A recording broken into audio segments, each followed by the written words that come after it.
A green halo swells in the dark, a traveler from another system racing inward as if late to an appointment.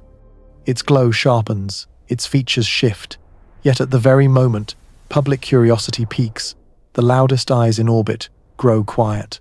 A forecast says one thing, the sky seems to say another. Coincidences stack.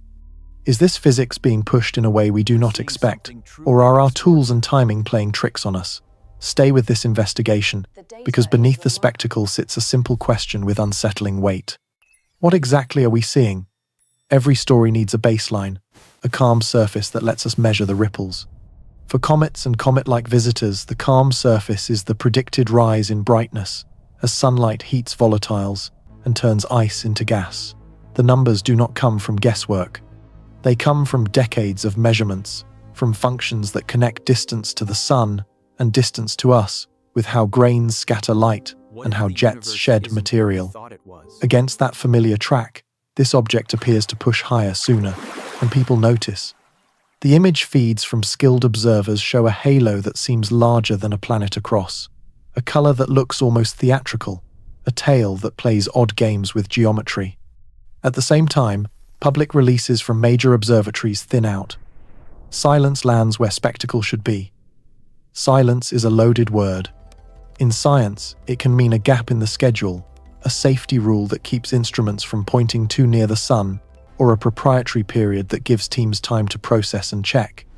It can also feel, from the outside, like a closed door. Narrative loves a closed door. But before a closed door becomes a plot twist, we need to ask the slower question. How do we know what brighter should look like in the first place? And how fragile are those expectations when the target is a fuzzy source that changes shape night by night? On a clean graph, the curve for a standard comet rises as the square of distance factors combine.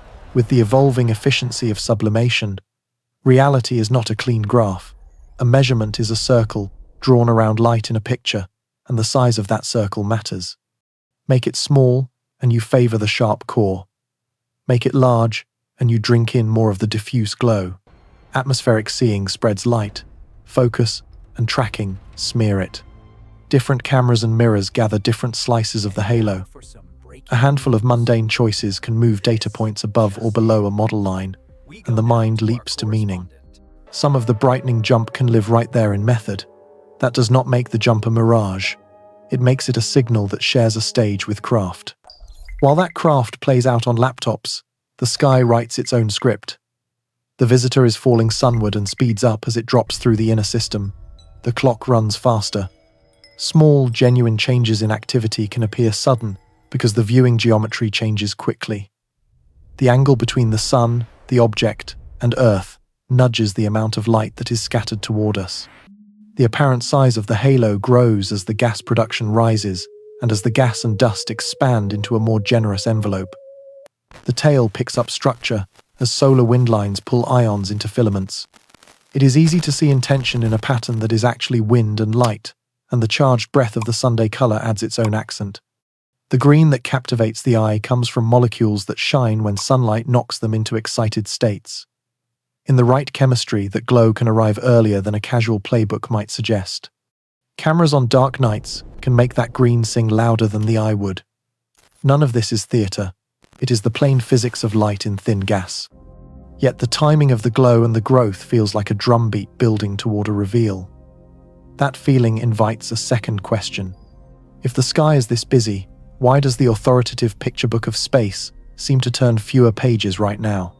Again, process intrudes. Instruments that circle Earth or sit in deep space operate with strict rules about how near they can aim to the Sunday. As the visitor draws inward, there is a period when the safest choice is not to risk the optics. Observing time is granted months ahead, and the queue does not move just because social media stares at a green shell. Teams who do win time often hold their raw frames while they calibrate and check. That is not conspiracy, it is quality control. Still, from a seat at home, it can feel like the best cameras went to sleep just as the most photogenic phase arrived. The tension between that feeling and those procedures becomes the emotional engine of the story. So, we begin with a paradox that is more about knowing than about aliens. A traveler that seems too bright too soon. A color that arrives ahead of schedule. a tale that performs a trick of perspective, a calendar that steals professional eyes at the peak of activity. None of this becomes meaningful until we pin our expectations to something firmer than vibe. The right next step is not a leap, but a lesson. What is a light curve? How is it built? Why do astronomers trust it enough to call something a deviation? And when is a deviation a discovery instead of a measurement choice? To proceed, we strip the mystery down to the engine that drives it. We will slow the spectacle and walk through how astronomers predict brightness for small bodies, how those tracks are drawn, and which parts of the track are soft enough to bend under the weight of method. Only then can we judge the moment when a point on a plot is not just noise, it is new. If we are going to call something unusual, we have to be precise about what counts as usual. For visitors that shed gas and dust, astronomers lean on a simple but powerful expectation. As a small icy body falls inward, sunlight arrives more intensely with each step closer to the star. That increased energy lifts more molecules from the surface, gas drags dust into space, and the whole scene grows brighter. Over many apparitions and many objects, that growth tends to follow repeatable patterns. We encode those patterns in predicted light curves, which are essentially brightness roadmaps tied to distance and viewing geometry. The curve is not a prophecy.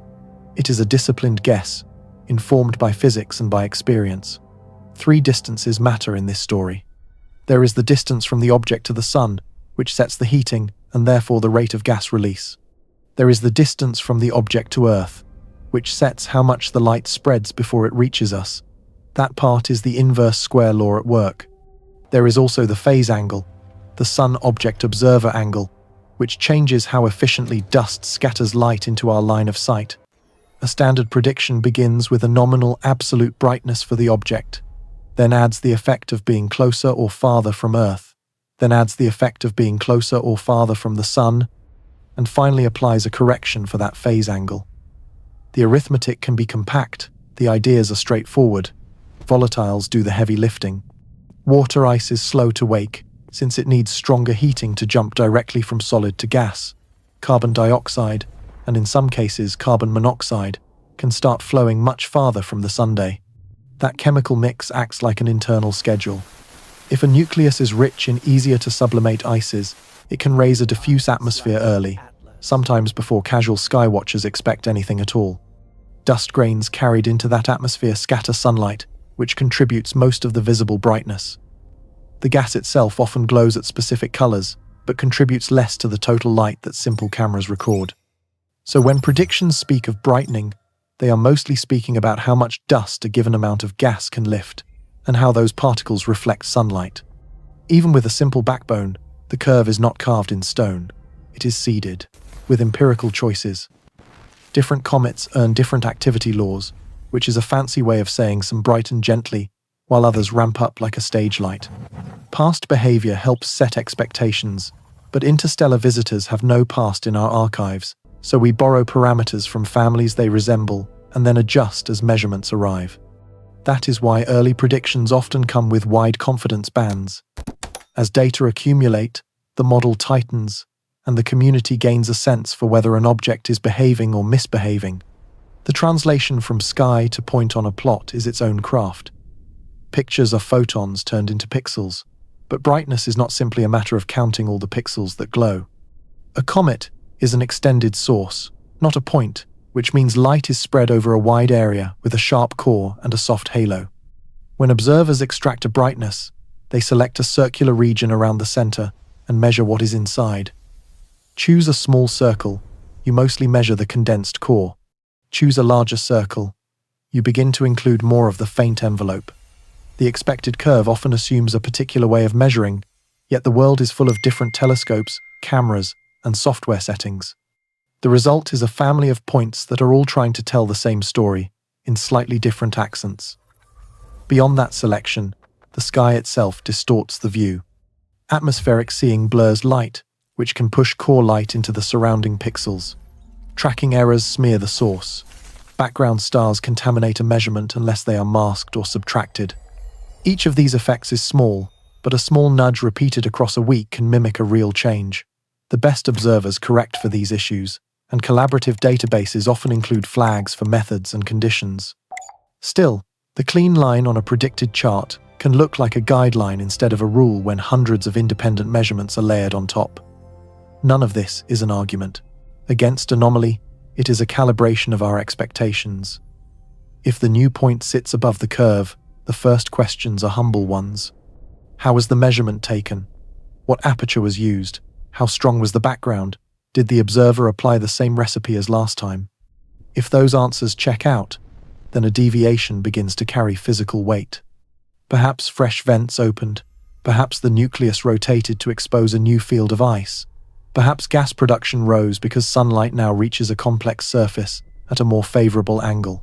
The curve is still the baseline, but now the sky is writing its own notation above the staff. The health of the method is one reason communities value transparency. When observers share not just numbers but also the steps they use to extract those numbers, everyone gains the ability to separate signal from technique. It is normal to revise the prediction as better data arrive, and it is normal to revise estimates from early nights when later checks reveal a subtle bias.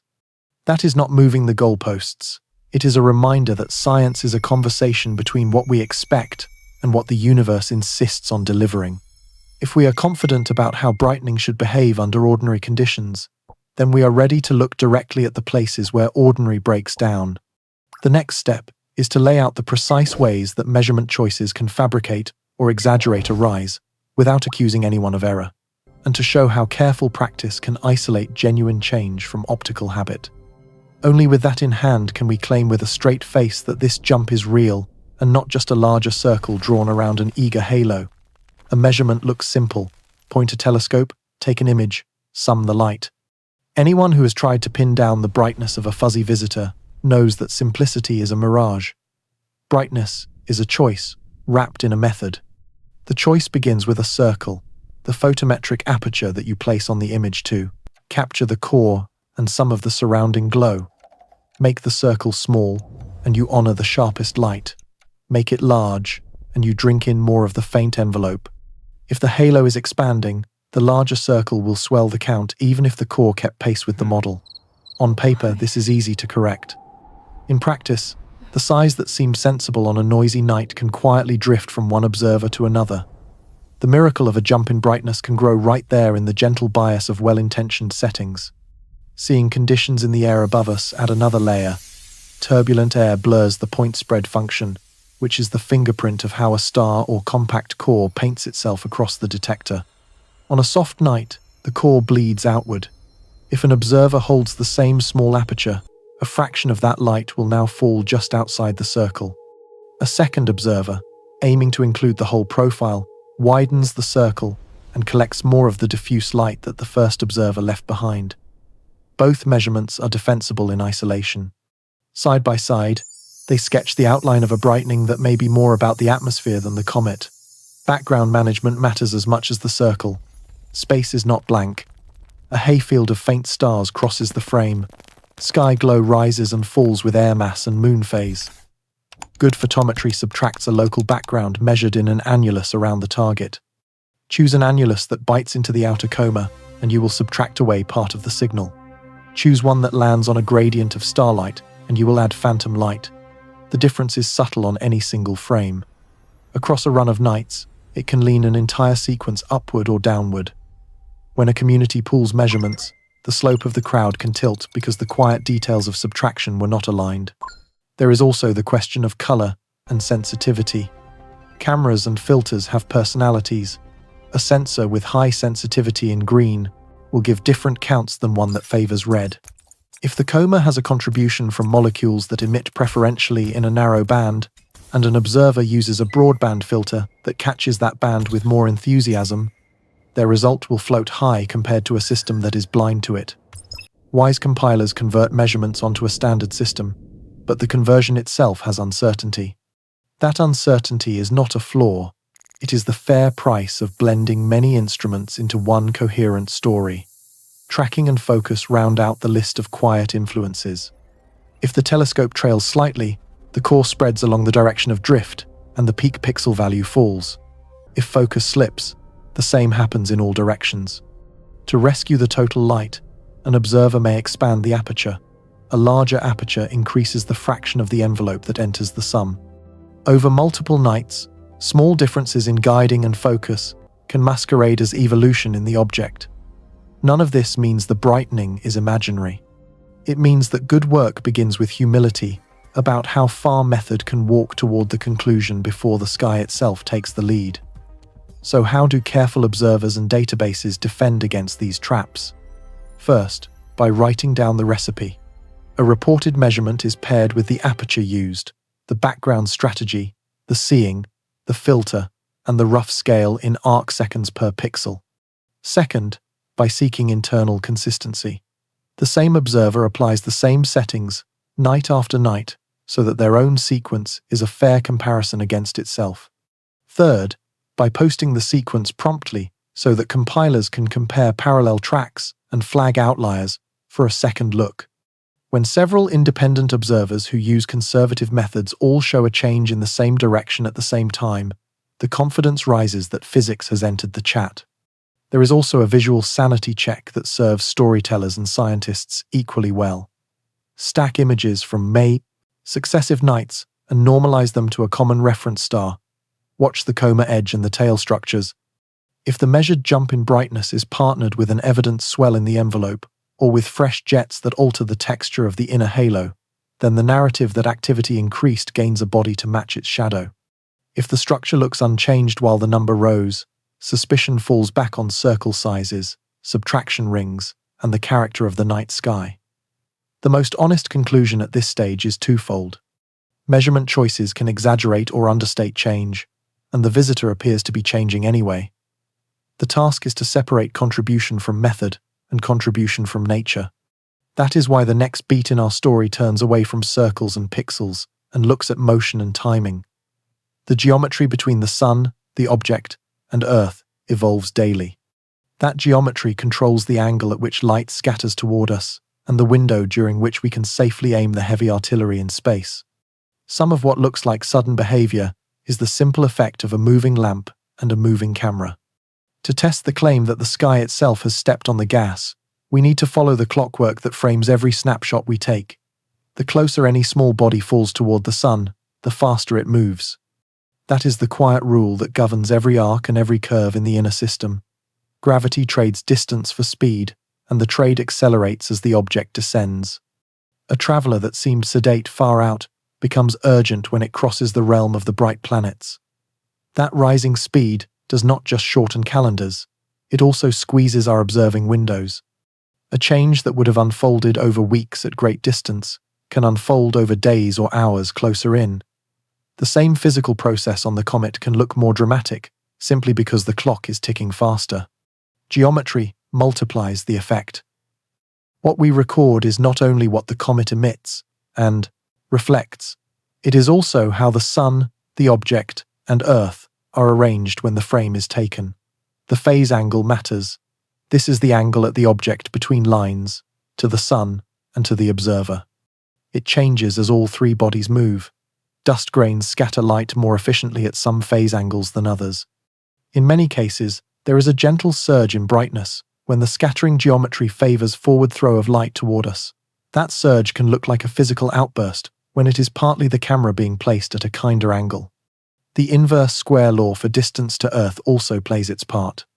If the object is sliding a little closer to our planet during the same period that it slides closer to the sun, the two effects stack, and the curve climbs faster than a naive reading suggests. The apparent size of the coma is tied to this clock. Gas leaves the surface and drags dust into space. That material expands outward at speeds that are modest by cosmic standards. Give the coma more time and it grows broader. When the nucleus is racing inward, the source for the coma is heating more rapidly, which can boost production. At the same time, we have less calendar time to sample the growth, so the envelope can seem to balloon between snapshots. The eye prefers stories, so we narrate it as a surge. The physics is a set of steady rules that are now being applied under a tighter schedule. Tail behavior is also yoked to geometry. An ion tail points away from the sun because solar wind lines sweep charged gas downwind. A dust tail curves roughly along the path because heavier grains respond slowly to radiation pressure and inertia. As viewing angle changes, The projection of those structures on the sky can evolve in ways that fool intuition. A sheet of dust seen nearly edge-on can look like a narrow spike. A shift in phase can suddenly reveal a feature that was always present. When speed through space and speed of geometric change combine, each night can present a new portrait, and the mind reaches for intent where none is required. The scheduling of big eyes in space must respect another geometric constraint. Telescopes that sit above the atmosphere protect their optics and instruments by obeying solar avoidance rules. Point too close to the sun, and scattered light and heat can damage detectors or degrade data. As an object approaches the solar direction from our perspective, the allowed window for safe pointing shrinks. A mission that could watch comfortably last month may not be able to look at all this month. That is not secrecy, it is conservation of fragile capability. The same geometry that makes the comet more active can make the safest and sharpest cameras avert their gaze. There is a more hopeful side to geometry as well. When a visitor passes near a planet, orbiters at that planet gain a vantage point that Earth lacks. Instruments that were built to scan surfaces or atmospheres can sometimes be turned outward. A camera designed to map a crater can pull a few frames of a comet as it sweeps past. A spectrometer that tastes air can attempt to read the mix of gases in a transient atmosphere in space. The combination of proximity and a different angle turns a moment of alignment into a brief scientific festival. It is a narrow window. The object moves on quickly, yet the data gathered in that short pass can anchor interpretations that would remain tentative if we only had distant views. Motion also governs the background against which we look. Near the sun, even twilight sky is bright, and scattered light raises the floor that measurements must clear. As the elongation from the sun shrinks, the glow chokes the contrast that extended objects need in order to impress a sensor. Observers who specialize in faint Comet prefer dark skies and long exposures. Those luxuries fade as conjunction approaches. The result is an unhelpful blend of real change and poor conditions that would make any scene look unstable.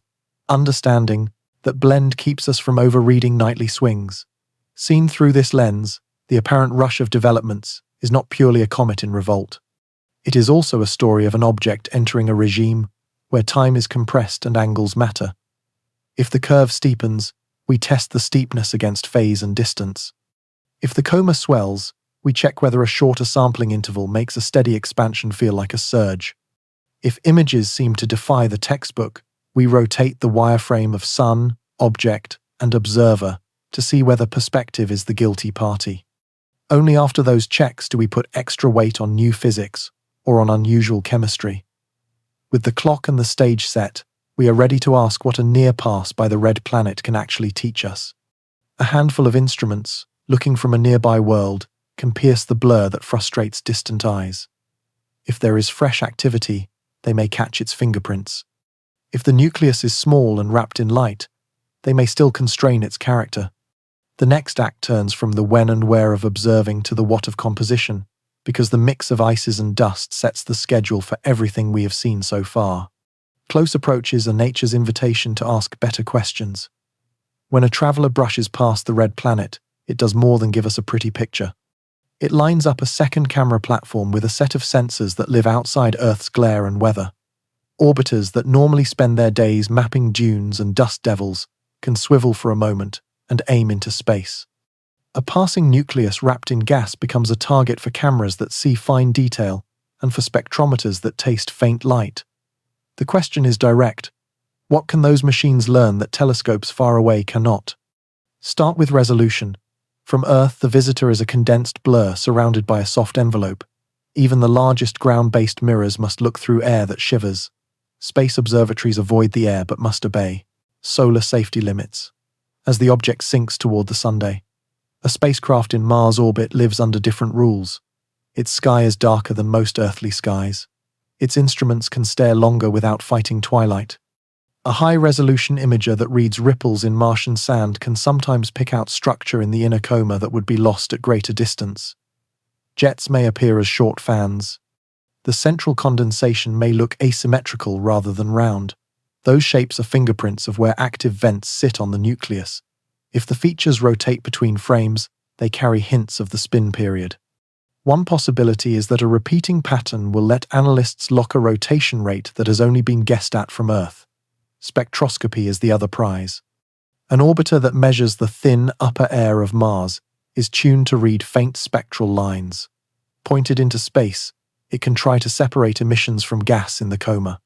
If lines from carbon dioxide are strong while lines from water are weaker, that mix supports the idea that the visitor woke early because it carries volatiles that sublimate with little heating.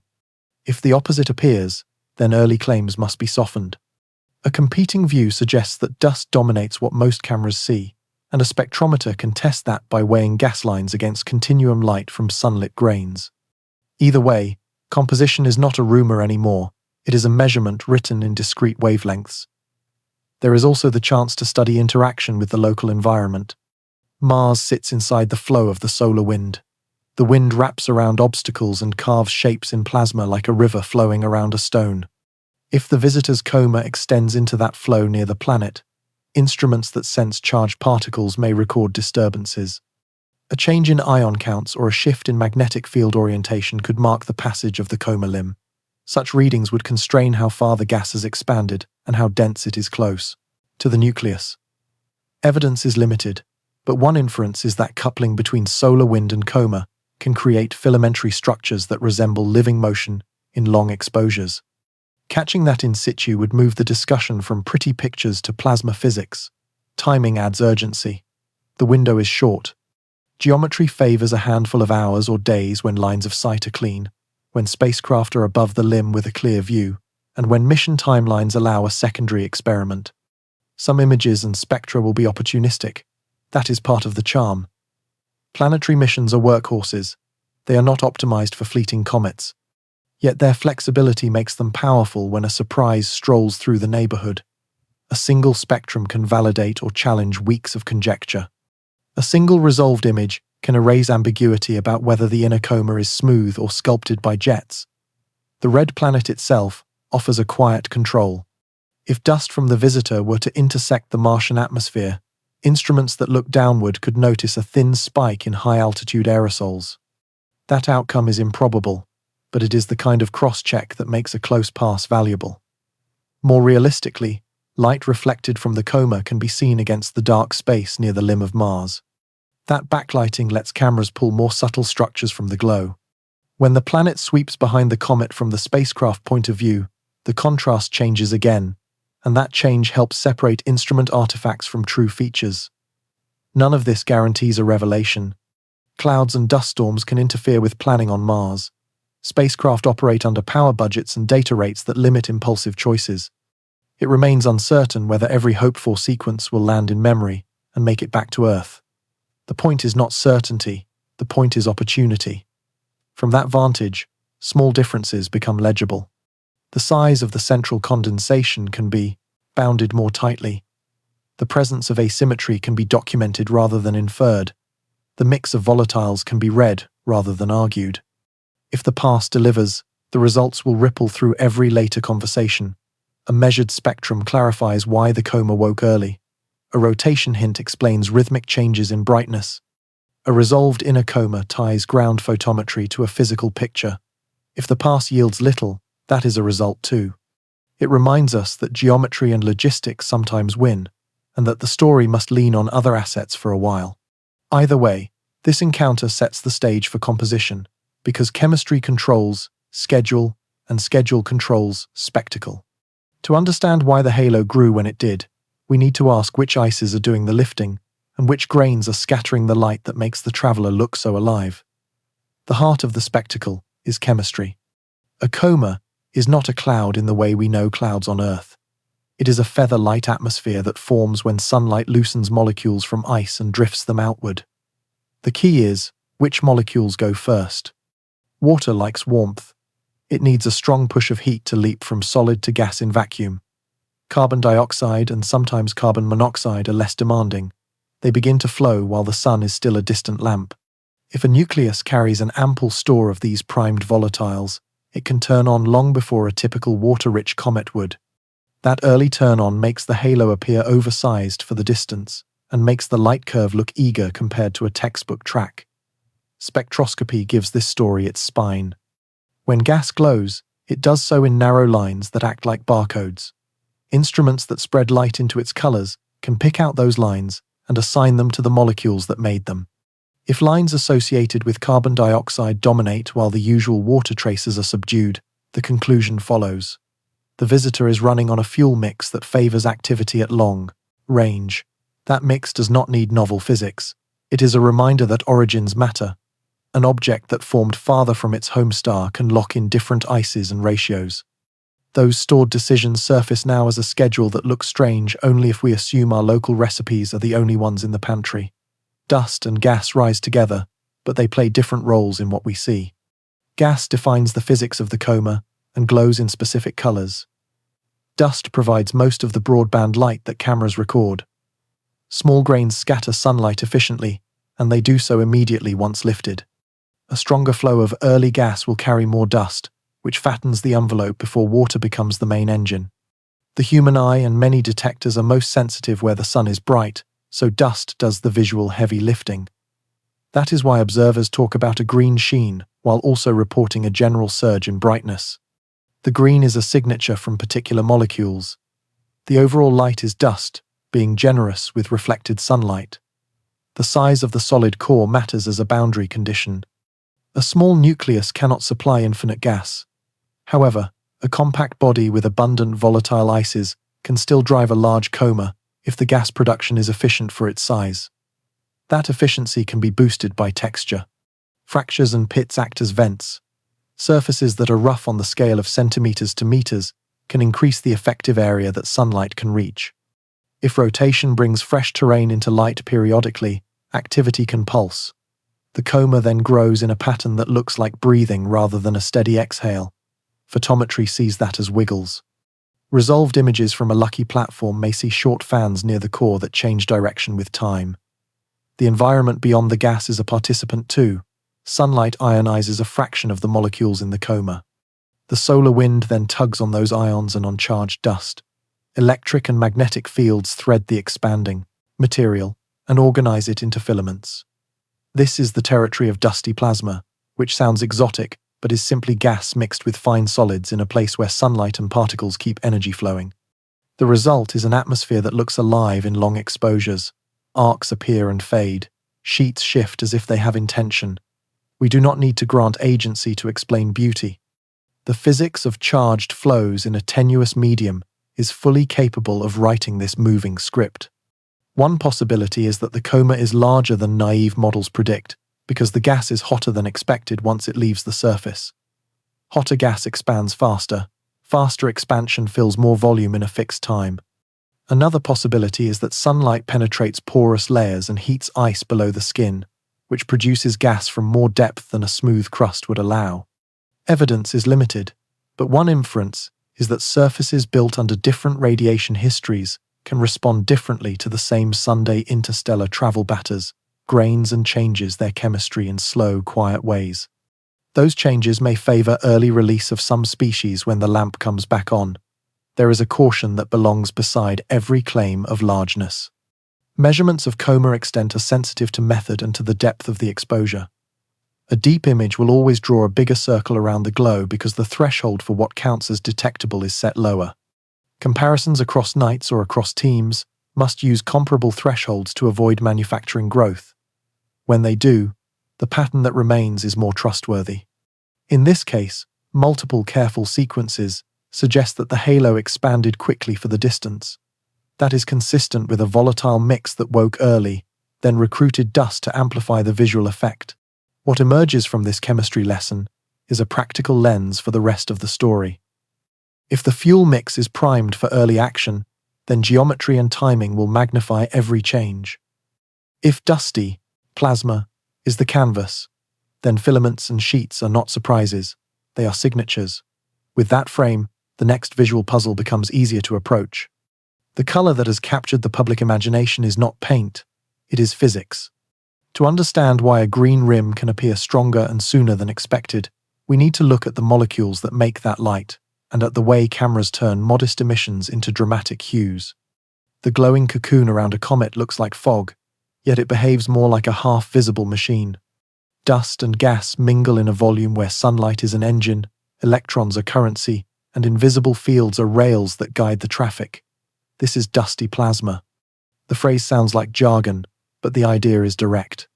Neutral gas escapes from the nucleus, grains ride that flow, sunlight knocks electrons loose from atoms, and the solar wind drapes magnetic field lines across the whole scene. Once even a small fraction of the gas is ionized, it begins to feel those fields. Charged grains can feel them too. Structures appear because particles now prefer certain paths and avoid others. What the camera records as living motion is really choreography, written by light and magnetism in a rarefied medium. Begin with the neutral flow. Gas pops off the surface and rushes outward. In the first moments, it behaves like a gentle breeze carrying talc. Grains of different sizes separate as they leave the gravity of the nucleus and enter a regime where radiation, pressure, and drag matter more than weight. Fine dust responds quickly and spreads into a smooth halo. Coarser particles lag behind and can outline faint fans and lanes. Then the sun adds another layer. Photons with enough kick liberate electrons from molecules. Collisions exchange charge among gas and grains. The mix becomes a plasma, not fully, but enough that charged components care about the direction of the interplanetary magnetic field that rides inside the solar wind. Magnetic field lines are not strings, but they are a useful picture. Charged particles tend to spiral around them and to slide along them. Where the solar wind encounters the expanding coma, the field bends and wraps. That bend makes preferred corridors for motion, and it creates regions where density piles up. If the production of gas on the nucleus comes from discrete vents, then pulses of material will feed those corridors and filaments will brighten in steps. The eye is quick to see intention in that stepping. The truth is more beautiful and more sober. A fountain that runs on photons and fields will fluctuate because its inputs are variable. Rotation opens and closes vents. The wind itself is gusty. Field orientation drifts over hours. The camera collects all of that into a single long exposure, and the result looks like breathing. Electric charging of dust deepens the story. A grain that absorbs light can emit electrons through the photoelectric effect, which tends to leave the grain with a positive charge. In some regions, recombination of electrons and ions can charge grains differently. Small charged grains are then pushed or pulled by electric fields that arise where charges separate. Those fields often sit near the boundary between the expanding coma and the streaming wind. The physics is the cousin of auroras on Earth and curtains of plasma above the sun, only thinner and colder. Lines and sheets that appear in high-contrast images of comets likely share heritage with those solar and planetary displays. There is a reason these structures feel organic. Non-linear systems create patterns that look like life because feedback amplifies small differences. A slightly denser pocket of dust cools the gas a little more. Cooler gas changes the rate at which molecules break apart. That changes the balance of ions and neutrals, which shifts the local field. The shift nudges grains toward the pocket, which deepens the initial difference. In a dense fluid, this would produce rolling turbulence. In a tenuous coma, it produces ripples and striations that drift and fade. The time scales can be minutes or hours. The length scales can be hundreds or thousands of kilometers. Long exposures integrate the dance into the stroke of a brush. From a storytelling point of view, this matters because it removes the need for secret engines. Lines that look etched could be the mark of a rotating jet coupled to a folded field. A sudden break in an ion tail can be the signature of a passing gust in the solar wind. A brightening near the sunward side of the coma can reflect a change in phase angle that improves forward, scattering at the same time that a vent happens to face the light. Each of these effects is testable in principle. Measure the orientation of the field through spacecraft upstream, then compare timing to the arrival of a disconnection event. Track the rotation period through repeated images of inner jets. Model how small grains scatter at the current phase angle. When the pieces line up, the puzzle resolves without invoking intention. One possibility is that this interstellar traveler carries dust with surface textures that we do not see often in local comets.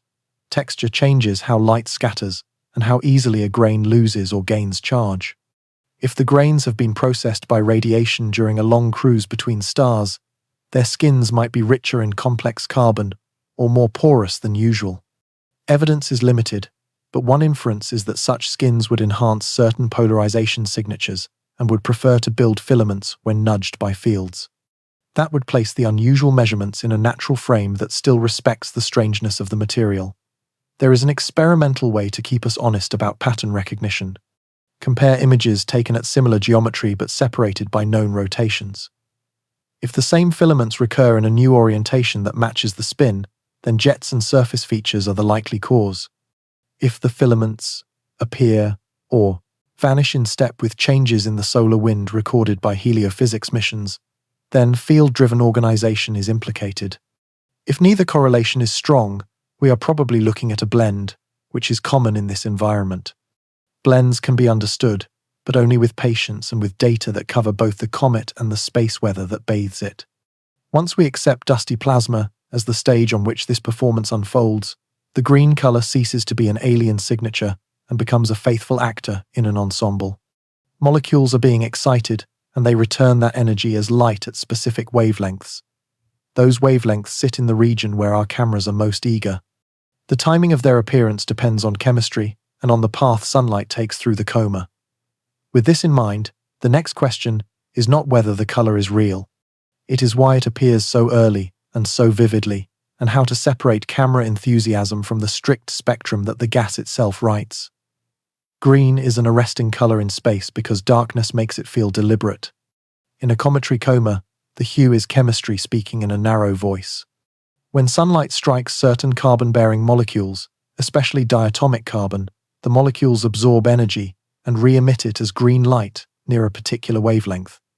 That glow is not paint laid over the scene. It is a spectral line, a tiny lighthouse that blinks whenever a photon with the right kick finds the right target. In most comets, this signal grows as the comet nears the sun and as complex carbon compounds break down to create more of the simple molecules that fluoresce. The question that animates observers today is why the green arrived early and why it has looked so vivid against the star field. Chemistry sets the schedule. If the nucleus contains abundant ices that release gas at long range, then sunlight starts working on the inventory sooner. Gas flows into space and breaks apart under ultraviolet light. Chains of carbon split into smaller fragments. Some of those fragments are the very molecules that make the green line shine. A composition rich in carbon dioxide can support this chain because gas production turns on before water takes the stage. The green signal then becomes visible at distances where many comets would still be shy. None of this requires new physics. It only requires a pantry filled by a different kitchen, a place where the mix of ices and organics froze under other temperatures and histories than the ones that shaped familiar local bodies. Cameras amplify the impression. Detectors are most sensitive in the band where the sun is bright, and processing choices can stretch colors in ways that favor a dramatic story. Long exposures deepen the signal from narrow lines and pull faint structure out of the glow. White balance choices can tilt the palette. When skilled imagers choose parameters to reveal the subtle, the result may look more saturated than the eye would report at a telescope eyepiece. That is not misrepresentation, it is translation. The honest path is to pair beauty shots with measured spectra or with careful notes about filters and processing. Then, the audience can hold both truths at once.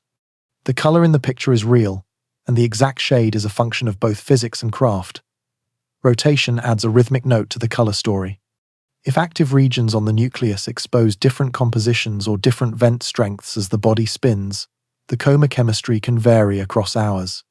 The green emission may brighten or fade slightly as the source region turns toward or away from sunlight. Inner structures can carry asymmetry into the shell, so the color appears stronger on one side at one time and stronger elsewhere later. Observers have hinted at such variation, and one possibility is that a repeating cycle will become clear once enough images are aligned and compared. Evidence is limited, but one inference is that any periodic modulation in BIC green intensity would be a companion clue to the spin period suggested by inner jet changes and photometric wiggles. The green does not tell us that the nucleus itself is green. The rock and ice at the center stay dark and reddish in the way that many small bodies do. The glow belongs to the gas that surrounds it. That distinction matters because it keeps us from attributing color to surface material that no one has resolved directly. The lesson is restraint.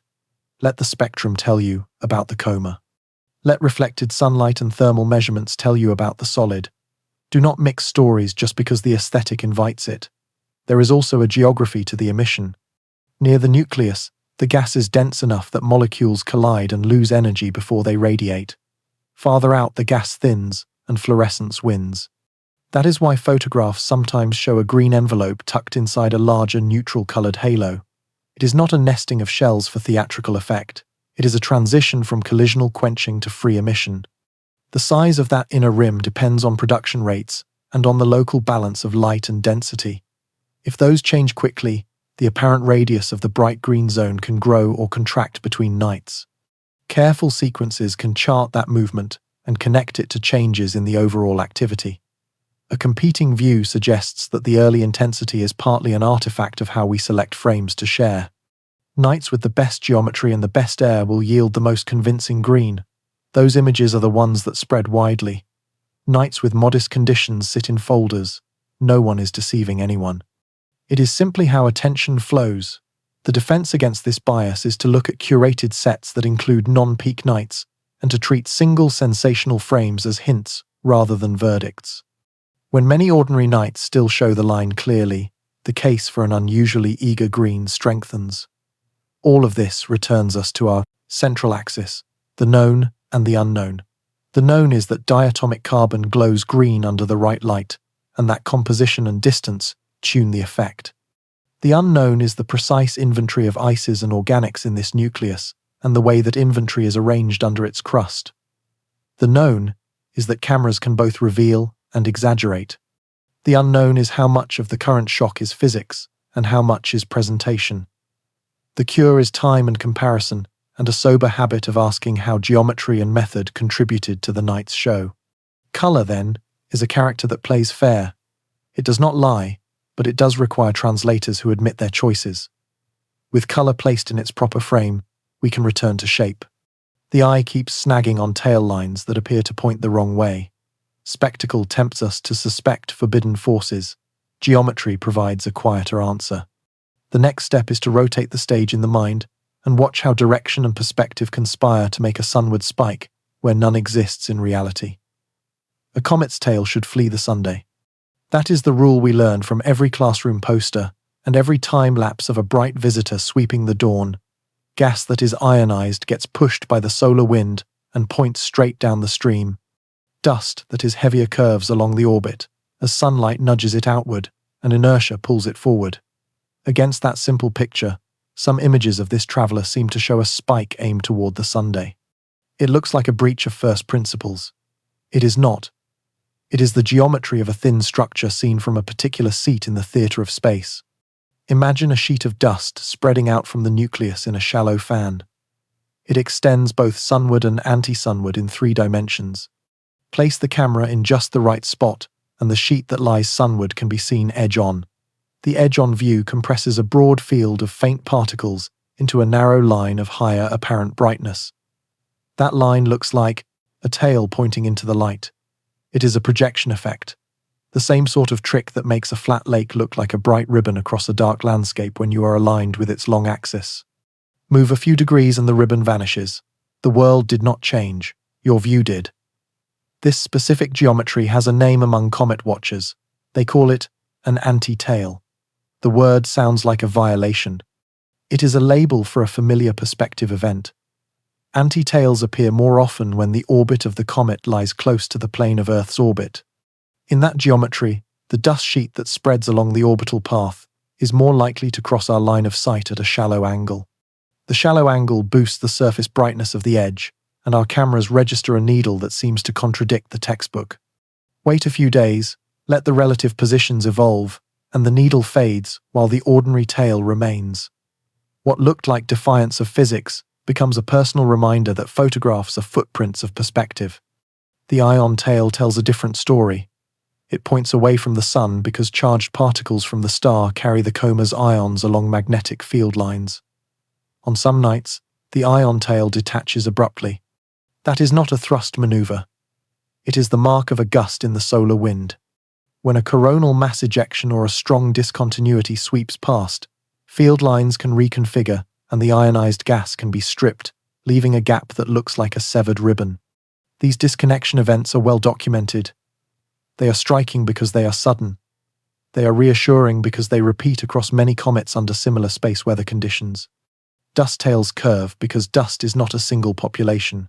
Fine grains respond quickly to radiation pressure and push outward. Larger grains take longer to bend and stay closer to the orbital path. The result is a graceful arc that can look straight or curved, depending on where the observer sits. The brightness of segments along that arc changes as the phase angle changes. A portion of the tail that was nearly invisible one week can glow the next, because the preferred direction for scattering light now points at us. Again, the comet obeys physics. It is the shared choreography of light and viewpoint that creates the illusion of direction changes. There is value in testing the geometry claim. Precise positions for the Sun, Earth, and the comet can be computed for any time. With those in hand, one can build a simple wireframe and draw the expected directions for ion and dust tails. Observers who do this often find that the sunward spike sits exactly where the projection suggests it should. The ion tail aligns with the antisolar vector, as expected. The dust tail bends along the predicted curve. Photographs that seem to hint at strange propulsion become case studies in the power of perspective to narrate a false story when not corrected by a map of the stage. None of this diminishes the thrill of seeing a spike point at the star. Spectacle has its place. The work of the documentary is to harvest that thrill and convert it into understanding. When we pair images with simple geometry, we gain a tool that can be used for every comet to come. We also build a habit of asking what the camera angle is before we ask what new engine is at work. The habit is not skepticism for its own sake. It is the shortest path to genuine surprise, because it clears away illusions that would otherwise be mistaken for discoveries. One possibility is that this traveler's dust distribution is particularly well suited to producing anti-tail views.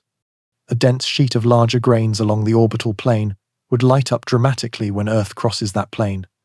A competing view suggests that we are simply paying more attention this season, so we are catching familiar effects with unusual frequency. Either way, the prescription is the same. Track the geometry. Compare frames across several nights. Watch the spike appear and fade in sync with the predicted plane crossing. When it does, the lesson is sealed. We now have a framework in which early brightness, vivid green, and odd tail lines live together without contradiction. Composition and heating set the schedule. Dusty plasma writes texture across the halo. Geometry edits the picture we receive. There remains one measurement that moves beyond shape and color into the orientation of the light itself. Polarization readings have placed this object on a plot where few, if any, neighbors sit. That odd placement is a clue to the size and texture of grains, and perhaps to their history. It is also the next doorway in our story. When light scatters off dust, it leaves a small signature in the orientation of its waves. That signature is polarization. It can be measured with instruments that rotate filters and extract the preferred direction in which the light vibrates as it arrives. For comets, the pattern of polarization as a function of phase angle has been studied for decades. At small phase angles, the polarization often sits slightly below zero, a quirk known as the negative branch. As the phase angle grows, the curve crosses through zero at an inversion point and climbs to a positive maximum. The exact depth of the negative branch, the angle of inversion, and the height of the peak act like fingerprints for the population of grains. Grain size, shape, composition, and surface texture all move the curve a little. Most comets cluster into families whose curves look reassuringly similar. This traveler refuses to sit comfortably among those families. Early reports place the object in a region of the polarization plot where few neighbors live. The negative branch appears deeper than usual at small phase angles, and the path back towards zero is shifted relative to common examples. A reading like that unsettles dust models, because it implies that the grains do not have the usual mix of sizes or the usual surface character. Smooth particles scatter one way, rough particles another. Compact grains act differently from fluffy aggregates. Coatings of organics or processed crusts change both the reflectivity and the microscale texture. Move any of these knobs and the polarization curve slides. Move several at once and it can land in a place that looks unprecedented simply because we have not yet sampled that combination. Polarization sits between color and shape in terms of what it reveals. Color tells you which atoms and molecules are involved. Shape tells you how the gas and dust are being arranged by forces in the local environment. Polarization tells you what kind of dust is doing, the reflecting at the level of tiny structures. It can do this because the electric field of light interacts with the real corners and pores on grain surfaces. A rough grain with voids can trap and re-emit light in a way that rotates the preferred orientation. A smooth grain with a uniform coating produces a different rotation. An ensemble of grains with a wide size distribution averages out features. An ensemble dominated by a narrow size distribution exaggerates them. The current readings suggest that the ensemble here is not the usual average. One possibility is that radiation in interstellar space has altered the grain skins during a very long voyage. High-energy particles can break bonds and build others, slowly painting the surface with complex carbon materials. Laboratory analogues of these coatings often show unusual optical behavior. If the traveler brings such skins into the inner solar environment, the grains would scatter in ways that mimic the current curve. Another possibility is that the nucleus is shedding a relatively uniform size class of grains at this stage in heating, perhaps because a particular layer of material is being exposed by fractures. Evidence is limited, but one inference is that rotation could modulate the supply of such grains if discrete vents control what is launched when a given region turns into sunlight. The temptation is to leap from unusual polarization to extraordinary conclusions. That leap is not required. A minority view holds that artificial materials could also produce exotic polarization. The data do not demand such a view. Natural processes provide multiple levers that can produce the same effect. The proper use of the measurement is to rule in classes of dust and to rule out others. If the curve is deeply negative at small angles, then models that rely on very large compact grains become less likely. If the inversion point shifts, then the mixture of sizes and textures must be tuned accordingly. The best path forward is to collect a sequence of readings over a broader range of phase angles. Then the whole curve can be compared to families, rather than a single point being compared to a memory. Method matters here as much as it did for photometry. Polarimeters must be calibrated against standards. Background light must be subtracted carefully. The coma contributes a mix of light from regions that may have different polarization because the grain population evolves with distance from the nucleus. Measurements that use different apertures can report slightly different values for the same night. None of this erases the anomaly.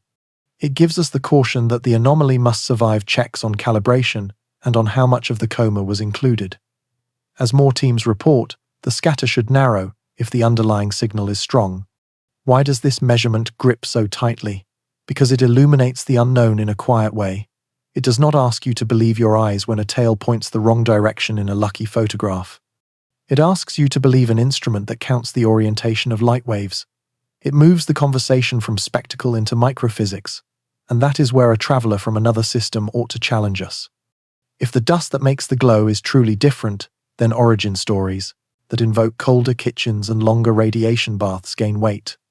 If the curve relaxes toward ordinary values as the phase angle changes, then we will learn that the early reading caught the comet during a narrow stage in its dust production, a transient recipe that smoothed out later. The handoff from this clue goes naturally to process. People want to know why the best-known telescopes did not flood the public with similar measurements during the key weeks. They want to know whether silence hides something, or whether it is simply how careful science behaves under difficult geometry. Before we widen into drama, we owe the audience a tour of the practical constraints that govern when and how images and spectra reach them. The rules are clear and prosaic.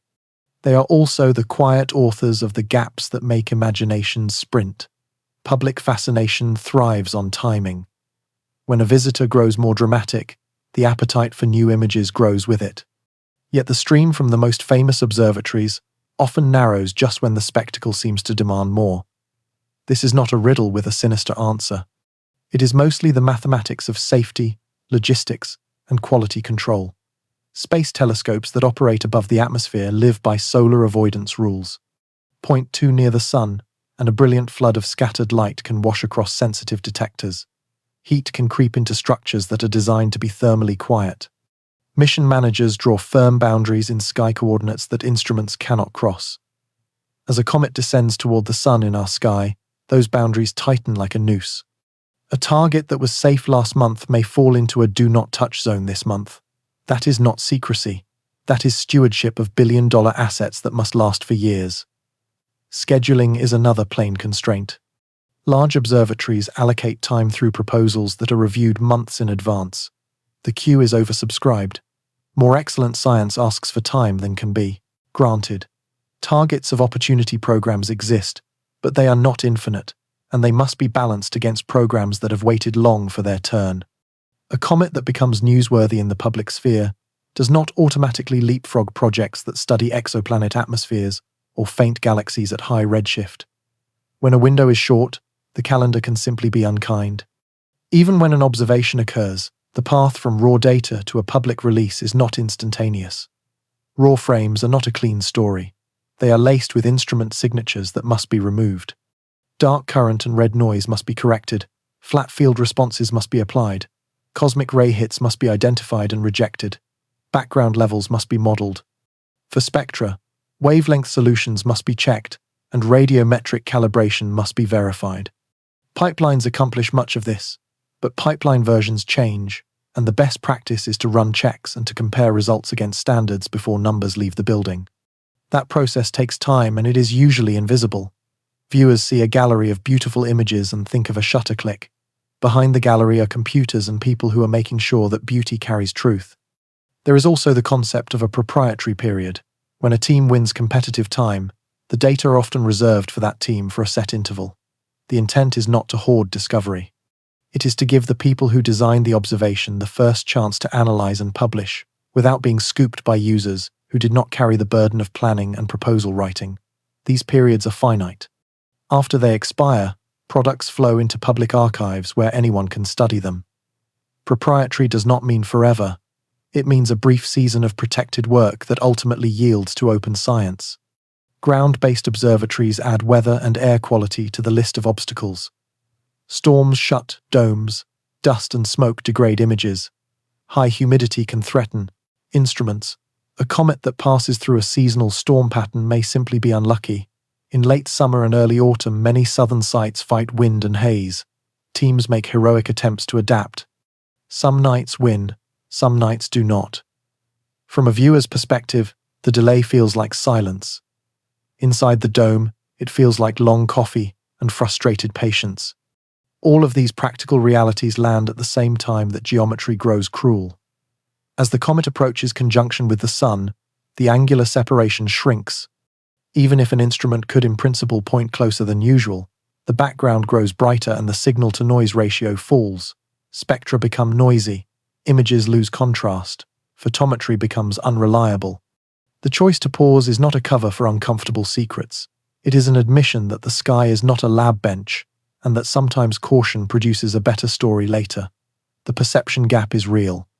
Outside the process, a viewer sees a blaze of amateur images and the quiet of professional channels. The human mind fills that gap with narrative. The responsible task for any storyteller is to explain the pipeline of practice before letting imagination supply motives. Once you understand that high-value machines are kept safe by rules and that quality requires calibration and review, the gap looks less like a cliff and more like a bridge under construction. It will open when it is ready. When it does, the results often justify the wait because they can be compared and trusted by many eyes.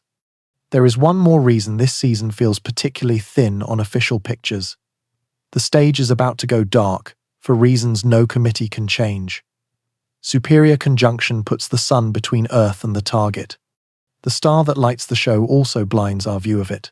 For a while, no ground-based instrument can do useful work. For a while, most space-based instruments will choose safety over risk. That blackout is not a plot device. It is a fact of celestial mechanics.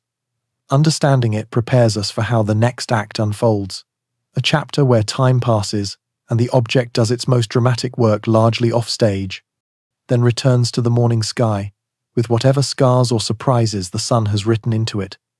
Every orbit carries its own eclipse.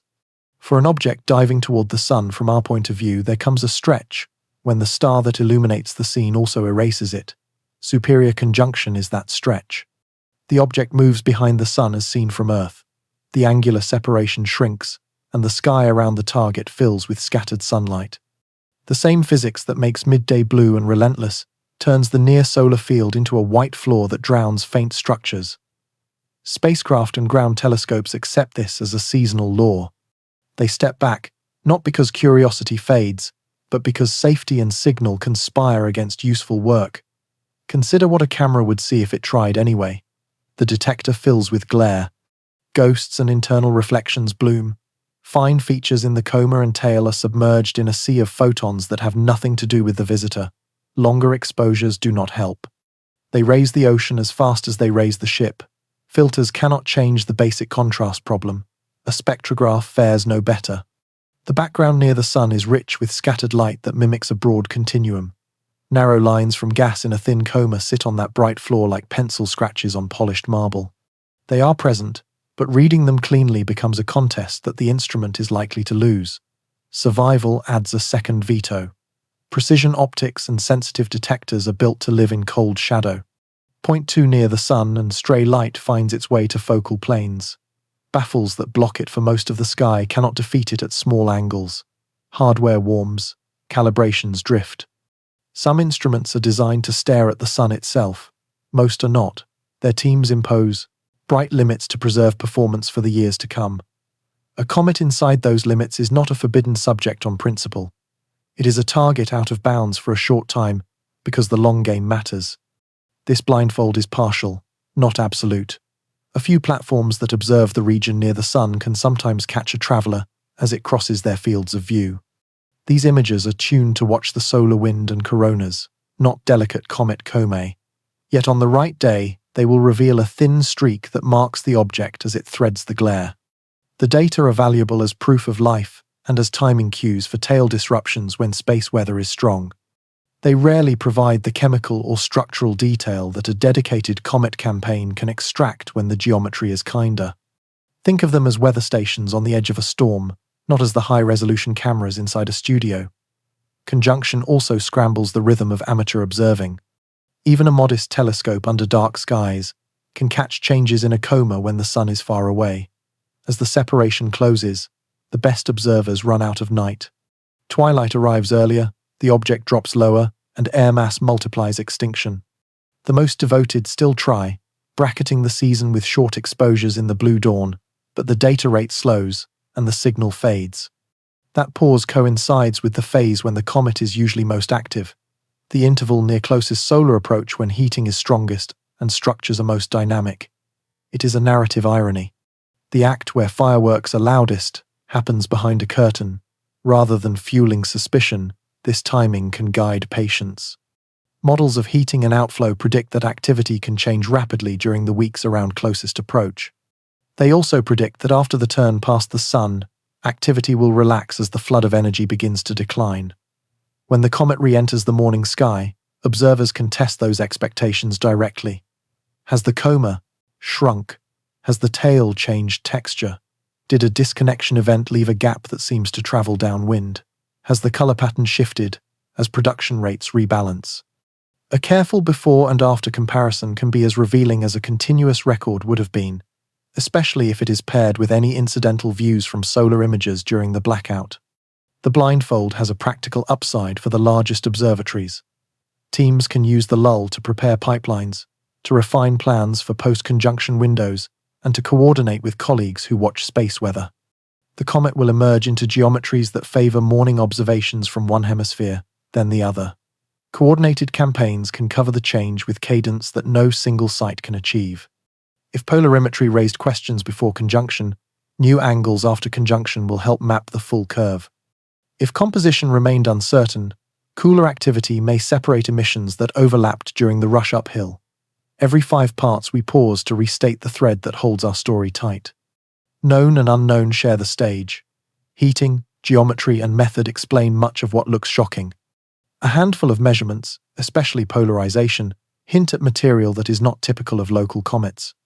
Conjunction removes our best eyes just as the physics grows busy, then returns the object to view for a clean second act. That is where we turn next, because this visitor is not the only spark in the season, and crowded skies can mislead as easily as they can delight. Some seasons arrive with a chorus rather than a soloist. The same nights that host our interstellar traveler may also carry other comets bright enough for small telescopes and a handful of harmless asteroids that skim by at safe distances. News feeds fill with overlapping streaks and names, and the brain does what it always does. It stitches unrelated events into a pattern and then searches that pattern for meaning. This is a natural reflex. It kept our ancestors alive when rustling in grass could be wind or a predator. In the sky, it tempts us to invent coordination where none exists. Discovery tools shape perception as much as celestial mechanics. Modern surveys map the heavens with fast cadence and sensitive detectors, software flags, moving points against a carpet of stars. The result is a steady stream of small bodies that would have passed unnoticed a generation ago. When an interstellar visitor becomes a public character, attention focuses, and the background chorus seems to rise in volume. It did not. The microphone moved closer. Several comets can pass through the inner system in the same period, simply because their long, independent orbits happen to deliver them to visible angles at once. Their paths are not shared, and their histories are unconnected. They are cars entering the same roundabout from different roads, not a convoy pulling in as a team. The atmosphere above our heads filters the show. Northern and southern observers report different brightness because of altitude in the sky, air mass, and local weather. A comet that glows impressively from a dark southern desert will look modest in a bright northern suburb. Images from the best sites spread online. They set expectations high. Then a viewer under city lights looks up and sees less. Disappointment can turn into a story that someone must be hiding the real thing. The truth is simpler. The sky is not equally kind to every location. Season, latitude, and light pollution make honest editors. Harmless asteroid flybys enter the same psychological lane.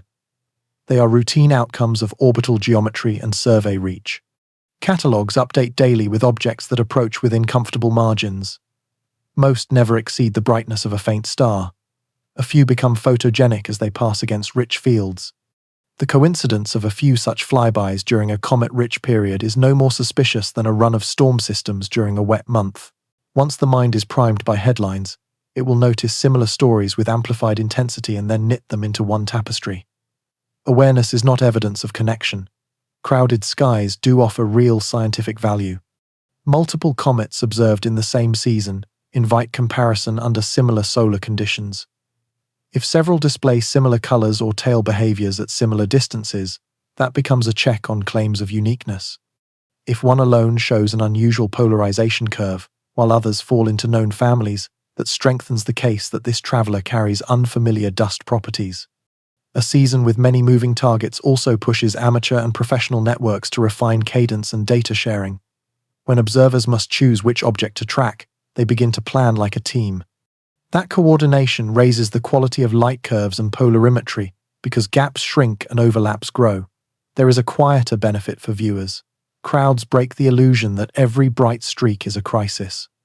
They teach scale. A green glow here and a curved dust lane there are not harbingers. They are normal signatures of sunlight playing with ice and rock and carbon chemistry in a vacuum. Once that lesson lands, it becomes easier to hold two ideas together.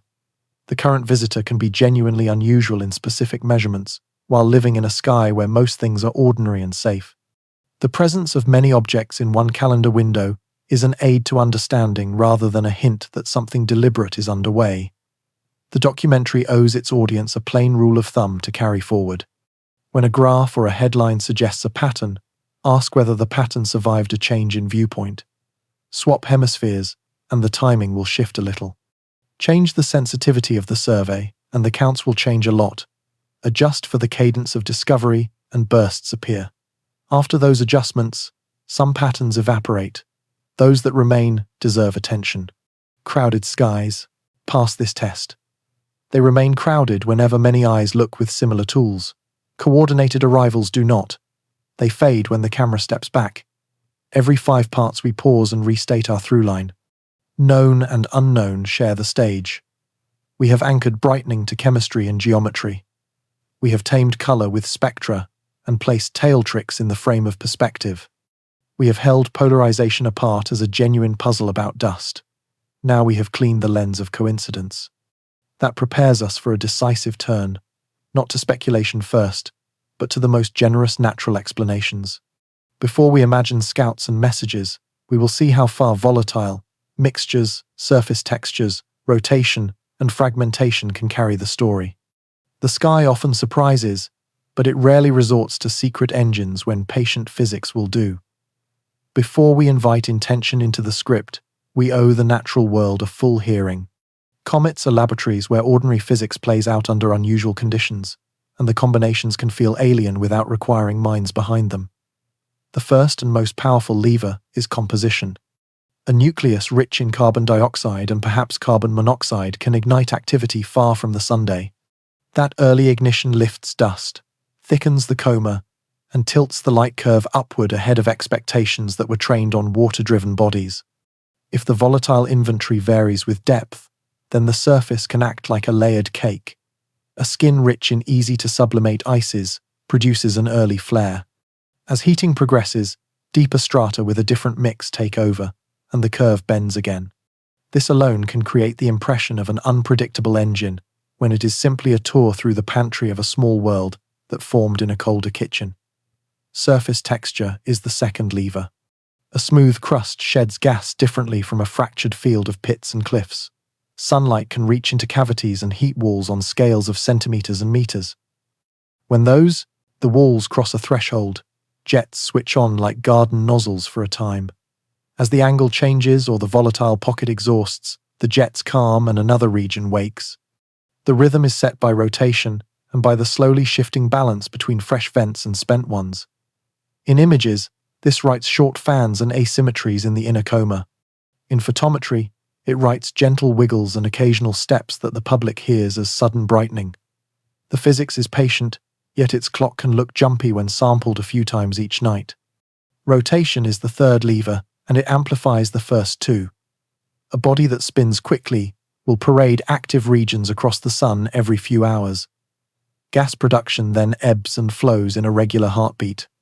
Dust carried off the surface drifts outward in sheets that carry the beat into the shell. At larger scales, the beat merges into a steady glow. Close to the nucleus, the pattern can be resolved by fortunate cameras and used to estimate spin period. If the axis is tilted, seasonal effects emerge on the scale of weeks. One hemisphere steeps in sunlight and vents steadily while the other dozes. Then the roles reverse. This is a common story for small bodies. It feels special here because our attention is high and our cadence is good. Fragmentation is the fourth lever that can masquerade as drama. Cometary nuclei are often fragile aggregates. Thermal stress, spin-up, or internal gas pressure can crack them.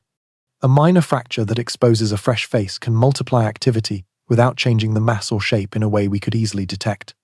A major shedding of a sliver will be more obvious, yet even that can hide inside the glare of a thick inner coma. Fragmentation elevates dust production and can alter the grain size distribution if interior layers differ from surface layers. The result is a temporary surge that decays as the new face exhausts its most volatile pockets. Seen from far away, the surge looks like a mind changing its mood. Up close it is the most mundane of geological events, a rock breaking where it was already weak. Dust physics means that not all surges look the same. If new vents favor the release of small grains, brightness can rise strongly because small grains scatter sunlight efficiently. If vents favor larger grains, the coma can grow more than it brightens, since large grains are dimmer per unit mass, but travel farther before sunlight turns them. Polarization responds to this mix. A population skewed toward fluffy aggregates can deepen the negative branch at small phase angles. A population skewed toward compact grains can shift the inversion point. With a traveler that formed elsewhere, the starting distribution may already sit outside solar system norms. Add time in interstellar radiation, and the surfaces of grains can mature into skins that scatter in unfamiliar ways. All of this lives comfortably under the roof of natural causes. Space weather is the fifth lever that spends its energy on the tail and the outer coma. The solar wind is not a constant stream. It gusts and curls. Magnetic sectors sweep past. When a boundary arrives at the comet, the ion tail can disconnect like a banner torn from its pole. A change in field can reorganize filaments and sheets. During solar maximum, such events are common. If the visitor passes inward during that phase, images will record a busy canvas. It is tempting to treat each change as a sign of internal change. Many are simply the sky writing on the atmosphere that the comet provided. None of these levers exclude one another. In fact, the most persuasive explanation is a blend. A nucleus with an exotic volatile mix wakes early. A fractured surface and a tilted spin axis modulate activity. A minor crack exposes a vein and adds an extra push. The solar wind sculpts the release into moving structures. Polarization reflects a dust population that was built in a colder nursery and then seasoned by a long crossing between stars. If we stack these ingredients with care, the unusual readings fall into place without asking for unfamiliar engines or intentions. One possibility is that we are overfitting a small set of striking points with an elaborate natural story. A competing view suggests that the natural ledger has earned its weight through decades of comets that looked singular until more data arrived and tamed them. Both instincts have merit. The path forward is to specify tests. If rotation is a driver, inner jets should recur with a period. If fragmentation mattered, the light curve should show an impulsive rise, followed by a slow relax. If volatile layering is real, spectra should evolve in a way that tracks depth. If space weather is the sculptor, tail disruptions should time with solar wind monitors. When these checks align, the case for exotic nature, not exotic technology, strengthens. With that foundation laid, we can cross the threshold into clearly labeled speculation, not as a refuge from evidence, but as a canvas for possibilities that evidence might someday permit. This is our labeled speculation lane. Curiosity is welcome, caution rides shotgun. One possibility is that an interstellar civilization would choose to scout other systems, using devices that masquerade as natural debris.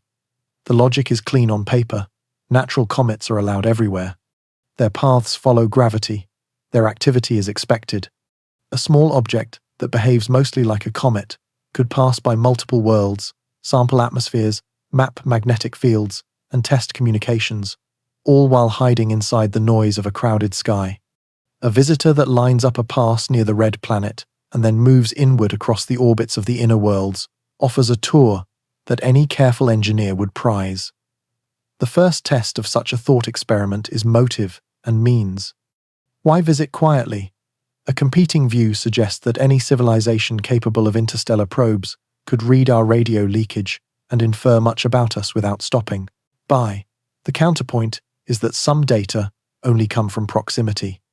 A camera inside a planetary magnetosphere reads field lines in a way no sideline observer can.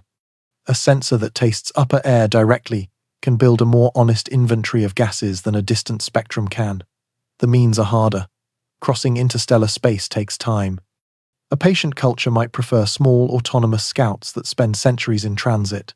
Those scouts would aim to look ordinary. They would have an exterior that shrugs off radiation and dust. If they need to vent gas, either for attitude control or for camouflage, they might choose propellants that resemble comet volatiles so that a controlled puff looks like natural activity. Evidence is the safeguard that keeps imagination honest. It remains uncertain whether any measurements to date require intention. The trajectory so far sits inside what gravity explains. The brightening can be placed within the bounds of chemistry and geometry. The tail behaves in ways that match solar wind interactions. There are no confirmed radio signals with artificial modulation. There are no course changes that betray thrust. There are polarization readings that sit outside the usual families, but those can be explained by unfamiliar grainskins built by radiation or by a narrow dust-size distribution launched from a fresh face. Extraordinary claims require extraordinary signatures. Those signatures have not arrived. Still, speculation has value when it shapes falsifiable tests. If a scout hides as a comet, its builders must satisfy physics while accomplishing tasks. A craft that carries instruments and communication links might benefit from broad structures that increase surface area for power and thermal control. Deployed structures could look like dust sheets if they are clever. If they couple to sunlight, they might alter brightness with a rhythm not easily explained by vent rotation alone.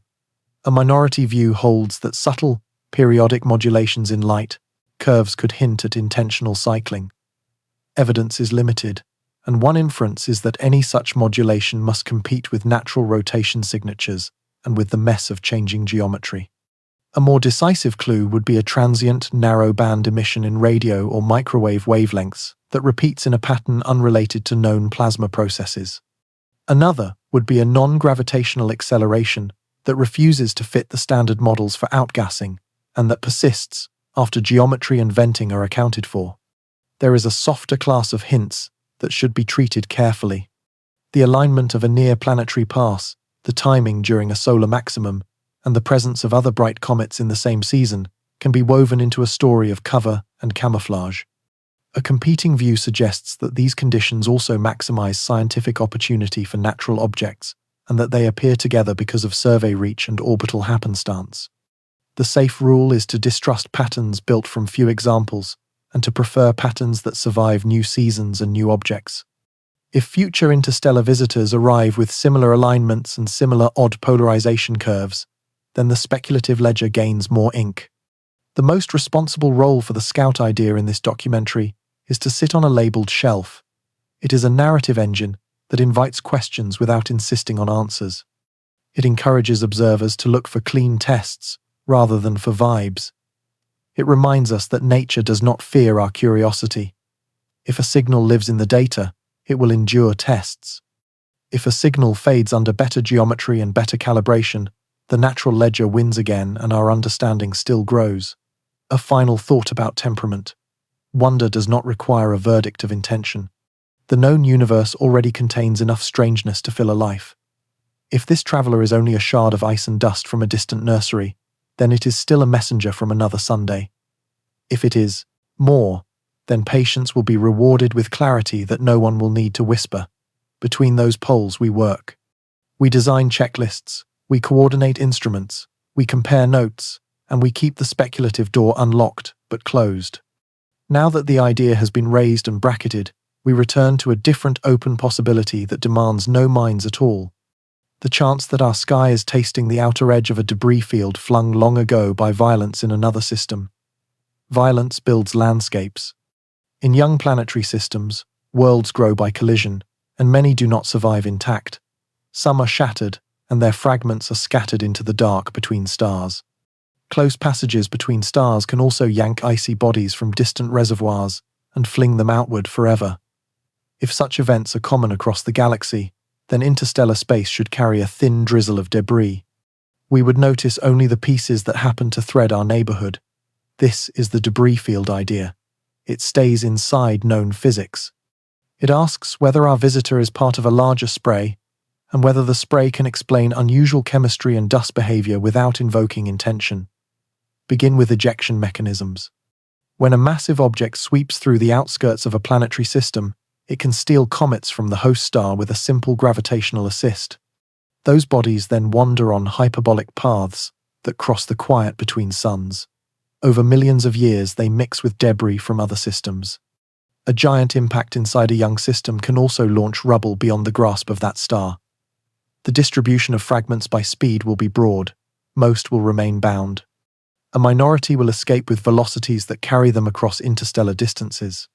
If our local sky is currently sampling a few of those escapees, we should see a mix of sizes and chemistries, not a uniform class of objects. That variety is exactly what the small catalogue of interstellar visitors suggests. One looked inert and tumbled oddly. Another behaved like a classic comet. This one glows early and displays an unusual polarization curve. Composition is the diary that fragments carry. Bodies that formed far from their stars retain ices that sublimate easily in sunlight. Bodies that formed nearer will be poorer in such volatiles.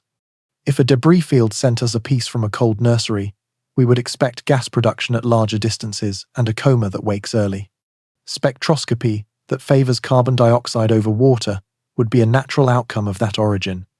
Dust that grew under different temperatures and pressures, then aged under different cosmic rays, would take on skins that scatter light in unfamiliar ways. Those skins could deepen the negative branch of polarization and shift the inversion angle. None of this demands technology. It demands time, radiation, and a pantry that was stocked under a different lamp. The debris field idea can be tested with statistics. If the rate of interstellar detections grows as surveys improve, And if a significant fraction of those detections show similar volatile mixes and similar dust signatures, then we would have a family inside the larger population. Members of that family could be traced back to a shared region of space only in the roughest way, because gravity will have scrambled their paths beyond precise reconstruction. However, an over-representation of arrival directions near the motion of the local standard of rest would hint at a stream, which is the ghost of a common origin spread thin by time. Evidence is limited, but one inference is that careful catalogues of incoming velocity vectors will be a powerful probe as numbers grow. There is a dynamical feature that might help. If fragments were launched in a burst by a major event, their velocities would include a coherent component stacked on top of the background motion of their parent star. Over long times, this coherence would blur but not vanish. A minority view holds that the current visitor and a few near contemporaries could share such a component. At present, the sample is too small to claim a stream with confidence. This is a place where patience will pay, because future surveys will find more interstellar objects, and the shape of their velocity cloud will tell us whether bursts are part of the story or whether a steady trickle dominates. Surface evolution is another line of evidence. The interstellar medium is not empty. It rains energetic particles and carries sparse dust.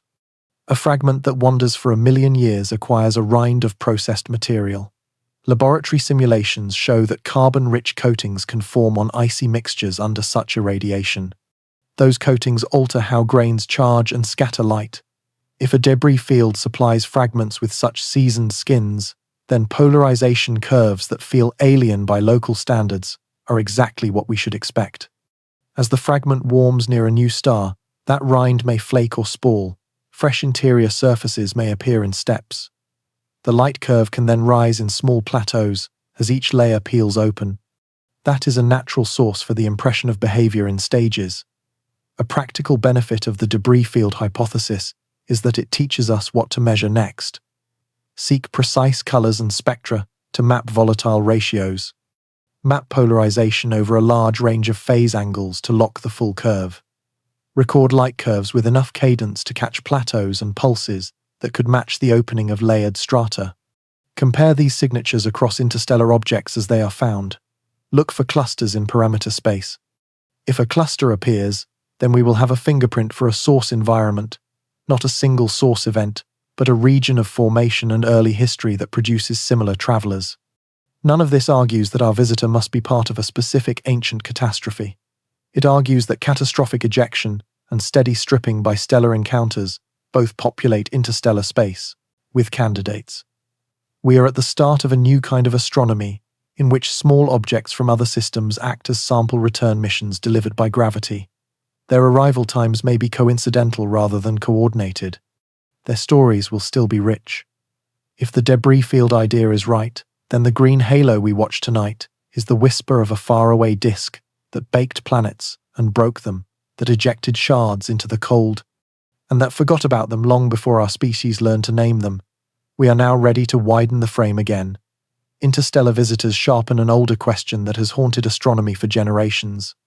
If the galaxy is busy building worlds, and if life has emerged elsewhere, why do we not already know our neighbors? New travelers and their chemistry may not answer that question, but they do provide constraints that update the terms of the debate. The next part revisits the paradox in light of these messengers, then brings us back down to earth with a calm accounting of safety, because wonder is best enjoyed when risk is honestly measured. There is a question that refuses to age. If stars are common, and planets are common, and time is generous, then where is everybody?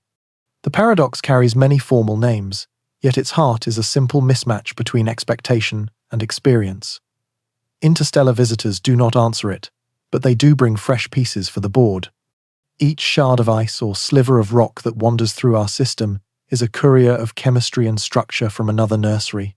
Those couriers tell us about the prevalence of cold reservoirs around other stars, about the vigor of early collisions, and about the ease with which systems throw material into the dark. They do not carry greetings. They carry recipes and scars. That distinction matters. It keeps our heads cool while our eyes widen. The new data refine the terms of the paradox. Thousands of exoplanets are catalogued across every class of star. Many orbits sit at distances where water could be stable, given the right atmospheres. Protoplanetary disks show rings and gaps that hint at ongoing planet building. In that context, a trickle of interstellar small bodies is unsurprising.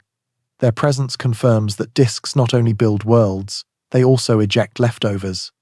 If worlds and debris are common, then the raw ingredients for life and for the structures that deliver organics across space are likely widespread. The paradox deepens. If ingredients are common, should not the final dish appear often enough to leave signatures in our sky or on our radios? Interstellar messengers give us a way to calibrate optimism. They bring constraints that are less romantic and more practical. The mix of volatiles in a traveler tells us about temperature regimes in distant disks. The dust that makes the glow carries a record of radiation and time. If we find that most visitors are chemically simple, then the case for widespread complex chemistry weakens a little. If we find that many carry rich organics, then the case strengthens. The early sample is small and noisy. One object looked inert and odd. Another behaved like a textbook comet. This one wakes early and scatters light in a way that unsettles models. The variety itself is a result. It teaches that no single formation story will explain every piece of the population. That pushes us away from easy universal claims about life and toward a mapping of possibilities. The paradox also asks about timescales. Civilizations, if they arise, may not last long on cosmic clocks. 1,000 years is a long story for a culture. 1,000,000 years is a blink in planetary time. If the window during which a society shouts across space is brief, then even a galaxy rich in life might be quiet most of the time. Interstellar debris crosses space without caring about windows. It drifts for ages. Its presence now does not imply that a sender is alive now. It only implies that planetary systems build and break. This softens the paradox by reminding us that the evidence for builders need not overlap with our moment. It hardens the paradox when we admit that the simplest probes, like radio signals, are still absent despite decades of listening. There is a temptation to let the visitor before us carry more weight than it can bear. A green coma and an unusual polarization curve feel like fresh clues in a detective novel. The sober view is that they are clues about dust and ice, not about intent. The right use of the moment is to update models, not to force them toward a desire for company. One possibility is that as numbers grow, patterns will appear in arrival directions, volatiles, and dust signatures. A competing view suggests that the population will remain heterogeneous, which would keep the paradox intact while deepening our knowledge of planet formation. Interstellar messengers do help with one angle on the question. They reveal outward mixing. If cold, volatile, rich fragments are common, then delivery of ices and organics to young worlds may be common too. That nudges probability toward environments where prebiotic chemistry can begin. It does not guarantee lungs or language. It only helps with the early steps. The rest still depends on local histories, from volcanism to magnetic fields to the luck of impacts. The paradox remains, but it is now framed by a steadier sense of what disks can make and what space can carry. The human part of the paradox is our appetite for final answers. When a visitor looks alien, we feel an urge to leap past dust physics and into narrative. The antidote is not cynicism, it is careful framing. Known and unknown must keep their lanes. Known, the object is active, and its chemistry likely favors early gas release. Known, geometry and method can exaggerate change. Known, polarization is unusual in a way that speaks to grain history. Unknown, whether the dust population truly requires conditions far from our local experience.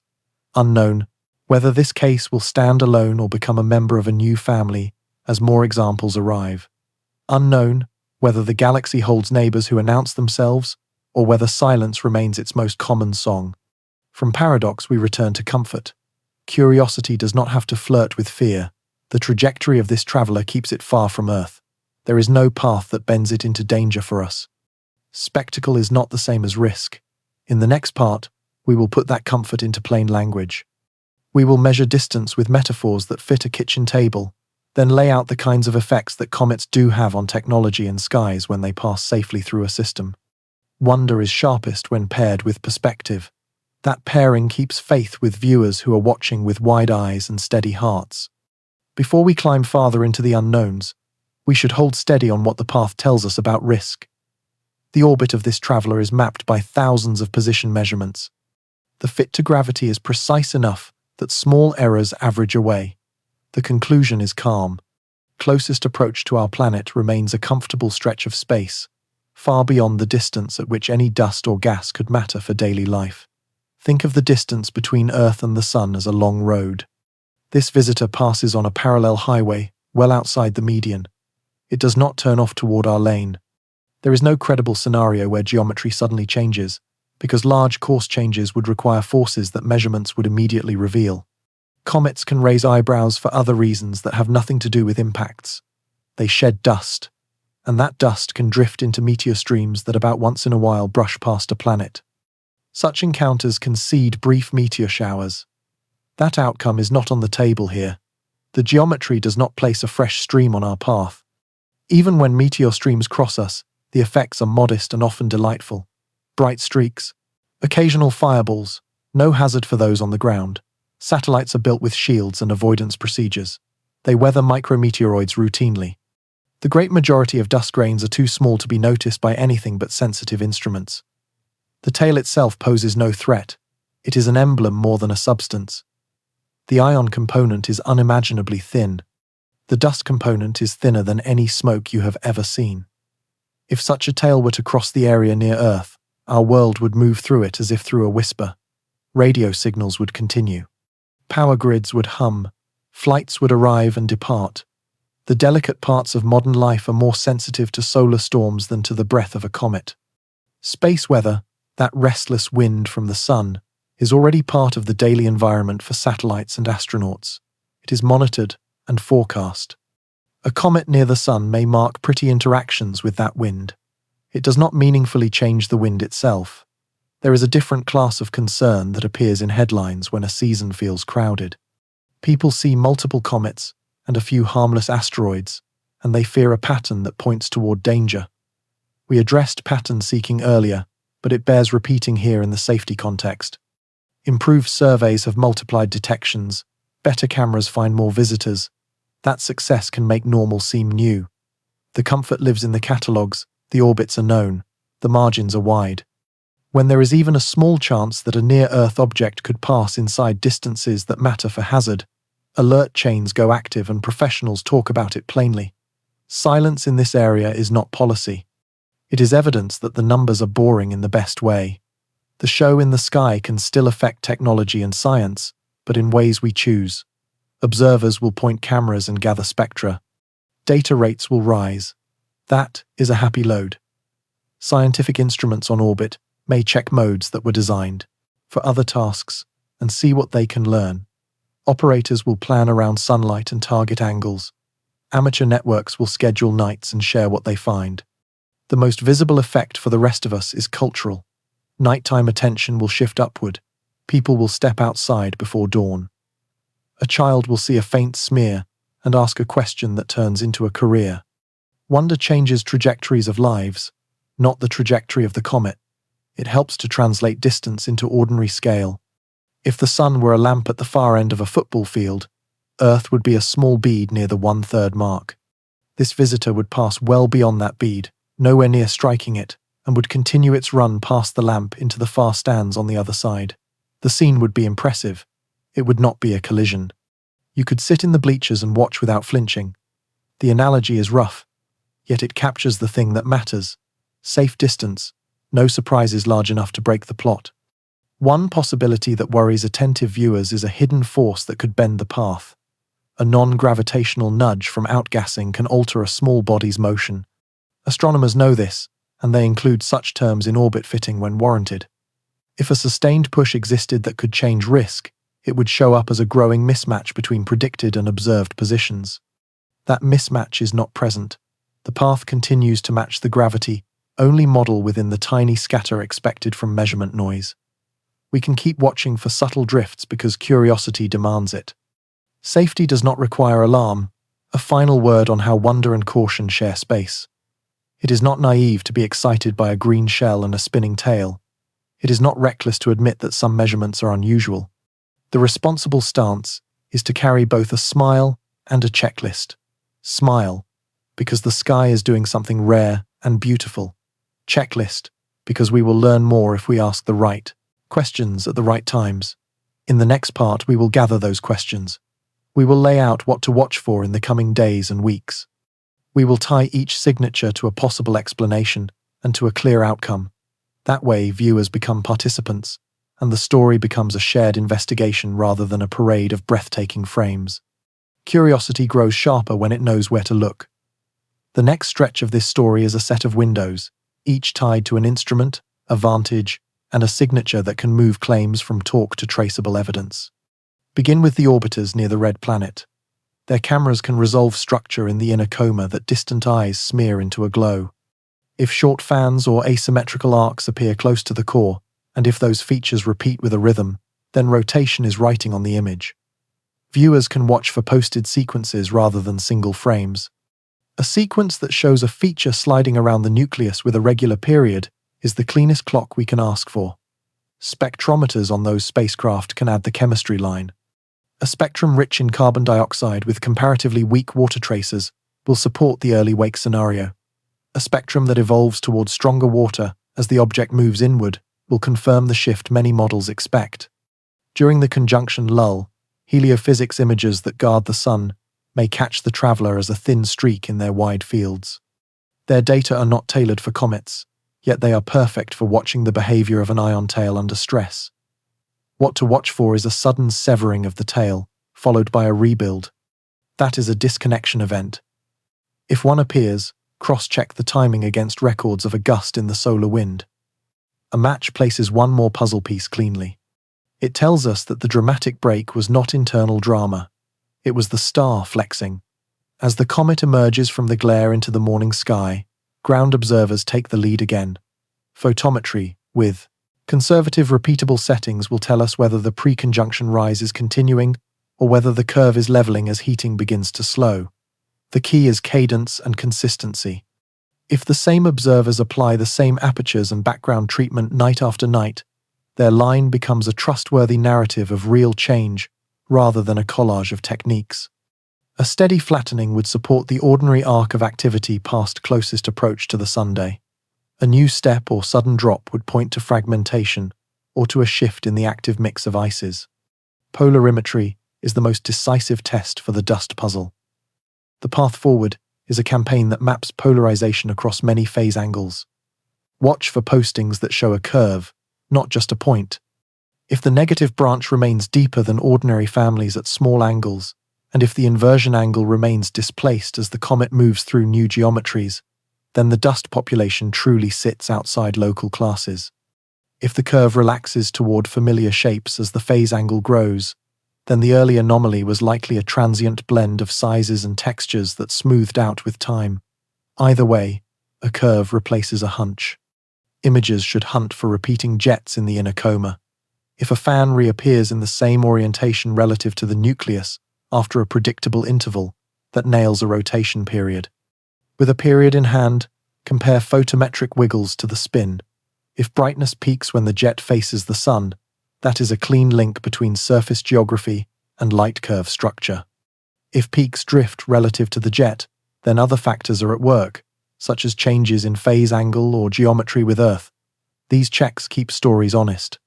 Spectra from ground-based infrared instruments will be our compass for composition after the conjunction curtain lifts.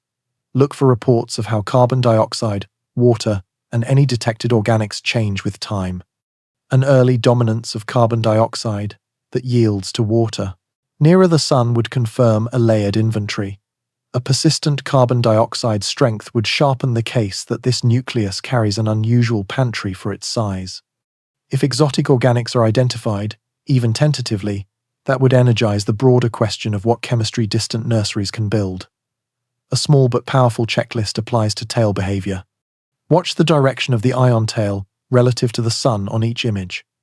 If it tracks the anti-solar line, the field is in charge as expected. Watch the curvature of the dust tail. If the curve matches simple projections for the orbit and the radiation pressure, then geometry is doing most of the work. If a sunward spike appears again, see whether it coincides with Earth crossing the orbital plane, which would mark an antic tail projection event rather than a rule breaker.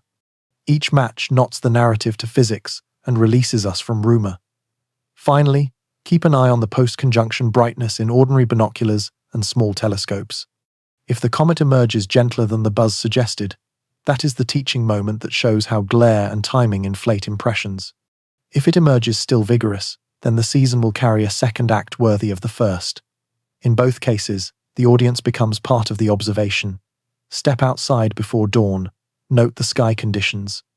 Compare what you see with what careful posters share. Treat every breathtaking frame as a clue, and ask what method and geometry contributed to it. The rhythm for the coming weeks is simple. Orbiters first, then solar sentries, then the ground resumes its watch. Each station has a way to turn spectacle into measurement.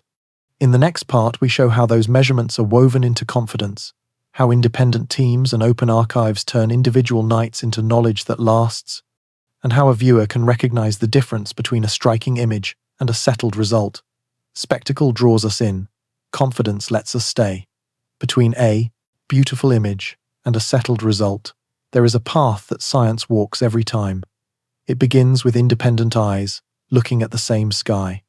Different teams use different instruments and different workflows, yet they aim to answer the same questions. When their numbers converge, despite those differences, trust rises. When they diverge, curiosity sharpens, and methods are compared line by line until the source of the split is found. This culture of friendly competition and collaborative audit is the plain engine behind every confident statement you have heard in the series so far. Reproducibility is the first pillar. A single light curve, no matter how carefully made, lives under the shadow of method. 3 light curves, from 3 sites, each using clearly described apertures and backgrounds, begin to rhyme. Polarization, measured on one night by one polarimeter, is an invitation. The same phase angle measured by a second instrument on a different telescope is a test. Spectra gathered from orbit near the red planet are rich, but they are richer still when ground-based spectrographs catch the same lines and ratios days later as the geometry changes. Each echo reduces the role of luck and raises the role of physics. Calibration is the second pillar. Instruments are not perfect. They drift. They have personalities. Good teams lean on standards. Photometry is tied to stars in the same frame with known magnitudes. Polarimetry is tied to standard stars with known polarization. Spectra are tied to lamps and to well-measured atmospheric lines. These ties allow raw counts to become physical units that other groups can use. Calibration files and recipes are posted with the data so that anyone can follow the path from pixel to plot. When updates to pipelines change results, the changes are explained and older products are revised. No one pretends that a first pass is sacred. The only sacred thing is the patience to keep improving the extraction until the signal is clean and the uncertainty honest. Transparency is the third pillar, and it carries a practical meaning. It is not a press release, it is an archive. Observations move from private workspaces to public servers on a schedule that balances analysis time with the value of community access. When they land, they bring headers that record how and when they were made. They bring notes about seeing and weather, about instrument modes, about filters and exposure times. They bring uncertainties in the same units as the measurements. A plot without uncertainties is a poster. A plot with them is a result that can be weighed against others. Metadata sounds like a dull word. In practice, it is the key that lets one team unlock another team's logic. Cross-checks are the fourth pillar. Numbers are compared not only across teams but across techniques. A rise in brightness that appears in broadband photometry can be compared to a rise in dust continuum in a spectrum. If both increase together, dust production is the likely driver. If photometry rises, while gas lines remain steady, geometry or method may be contributing. A change in polarization near a small phase angle can be compared to a change in the shape of the inner coma. If features sharpen at the same time polarization dips, grain size distribution may have shifted towards smaller particles. If features remain the same, scattering geometry may be the main actor. These triangles of evidence keep stories from running ahead of facts. Community review is the fifth pillar. Preprints and circulars circulate quickly. Specialists read them with an eye for assumptions. They ask whether the aperture was appropriate, whether the phase angle correction was applied, whether the background subtraction avoided the coma outskirts. The tone is often brisk, yet the goal is shared. Everyone wants the numbers to survive contact with other minds. When they do, they move from provisional to persuasive. When they do not, they are revised and tried again. The process is visible enough that viewers can watch it happen if they wish. Learning to read the conversation around a result is as valuable as reading the result itself. Timelines matter. Some instruments enforce proprietary periods so that teams can harvest the fruit of their work. That pause is temporary. When it ends, datasets flood into archives where new analyses grow. The most satisfying results are those that reappear in independent studies months later with compatible values. That is not a delay for drama. It is the natural breathing of a field that values both speed and accuracy. Quick looks are useful, especially during a changing event. Settled looks are more useful for textbooks. A balanced story includes both and marks each for what it is. Every few parts, we restate our through line to keep the frame steady. Known and unknown share the stage. Confidence grows when results repeat across teams and techniques. Calibration and transparency keep methods legible. Cross-checks resist the urge to prefer a single instrument's tale. With this frame in place, we can honor a group that rarely sees the spotlight in polished documentaries. They are the people who fill the gaps between scheduled windows, who stack short exposures night after night, who post their settings along with their pictures, and who accept critique with grace. They are the night watchers, the dedicated amateur observers, whose work binds a season together. The next part is theirs. If the great observatories are the cathedrals of astronomy, then the driveways and farm fields and rooftop terraces are its chapels. The night watchers who work there hold the season together. Their instruments are modest by funding standards and astonishing by historical ones. A hand-sized camera and a mirror that fits in a hatchback can now reach the subtle glow around a small world from another star. What elevates these observers from hobbyists to collaborators is not only gear, it is cadence, discipline, and a willingness to put recipes beside results so that anyone can check the work. A typical campaign begins before sunset. Forecasts are checked. Ephemerides are loaded into mount controllers. Flat fields and dark frames are collected, while twilight still holds color. When the target rises above trees and roofs, the ritual turns to focus and tracking. The goal is not a single heroic exposure. It is a stack of many short frames that protect against guiding slips and passing gusts of wind. Between sequences, the observer notes seeing conditions, sky brightness, and any drift in temperature that might slightly change focus. These notes look like housekeeping. In practice, they are the data that make tomorrow's comparisons fair. Sharing is the multiplier. A single observer can build a light curve of decent quality in a week of effort. A dozen observers, spread across longitudes and latitudes, can turn that week into a near-continuous record. Clouds in one time zone are offset by clear skies in another. The rising or setting of the comet for one observer overlaps with its midnight climb for another. When their points are plotted with consistent methods, a rhythm appears that no single backyard could find alone.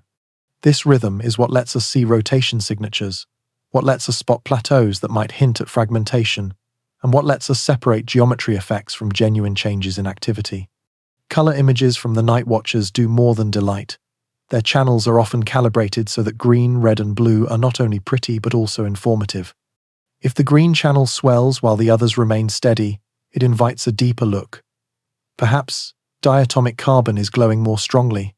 Perhaps processing values favored the hue. An observer who posts raw stacks, as well as processed frames, invites that second look and earns trust. When several independent color sequences point in the same direction, professional teams take notice and plan spectroscopic tests. In this way, a patient contributor with a backyard rig can steer a telescope on a mountain or in orbit toward a timely question. Polarimetry is harder in a small dome, yet a few determined observers have built rigs with rotating analyzers that can measure the orientation of light from bright comets. Their uncertainties are larger than those of large observatories, but their cadence is priceless. A sequence of nightly polarization estimates can mark the moments when phase angle changes and push the signal through interesting territory. Those moments can then be targeted by larger instruments when weather and schedules allow. The amateurs provide the map, the professionals bring the microscopes. Together they extract the most science from a short season. Humility is part of the craft. Experienced night watchers keep archives of their methods as carefully as they keep images. When an anomaly appears, they revisit their calibration files. They check star catalogues for variable stars that might have slipped into a background annulus. They post their apertures in arc seconds, not only in pixels, so that others can reproduce the measurement. They ask for critique, and they post corrections when a better approach is pointed out. This culture mirrors the best habits inside institutions. It grows because credit is given openly. Plots shown in conference talks carry names that appear in forum threads and email lists. Discoveries are not stolen, they are shared, and reputations rise with transparency. The social side matters too. Alert threads light up when a sharp image appears from Namibia, or the Atacama, or a rural town in the plains. Someone else confirms from a different hemisphere. A third observer warns that thin cloud may have boosted the sky background in their own data and suggests caution. Through the night, the thread becomes a living lab notebook, written by people who are also juggling work and families, and alarm clocks set for odd hours. The tone is generous because the work is hard, and the rewards are mostly intrinsic. The shared motive is simple.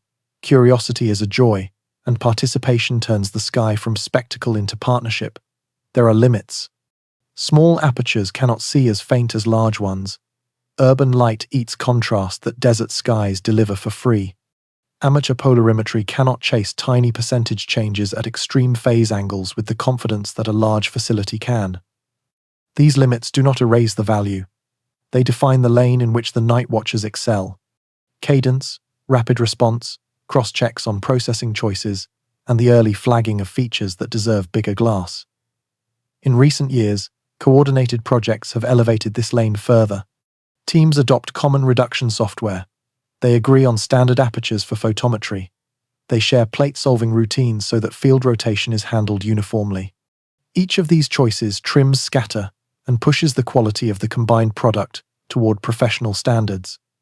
The documentary owes these contributors a clear thank you and a clear statement of impact. Without them, the early claim of unusual polarization would have taken longer to test against geometry. Without them, the antic tail appearances would have been a set of isolated photographs instead of a mapped sequence across a plane crossing. Without them, the post-conjunction dawn would arrive quietly instead of with a ready-made network of eyes tuned to catch the first changes as the green shell reappears. Their work lets us move from pretty to persuasive. It also reminds us that science is not a gated compound. It is a field with many paths that converge on the same horizon. With the backbone of community in view, we can take stock. What do we know with confidence? What remains unsettled? What would count as decisive in the coming act? The next part pulls those threads into a balance sheet, not to force a verdict, but to make sure that the conversation stays honest about where evidence sits today and where it could go tomorrow. A good investigation keeps a ledger. On one side, entries that have been checked twice. On the other, entries that are lively but provisional. Between them, a column for tests that could move a line from maybe to yes.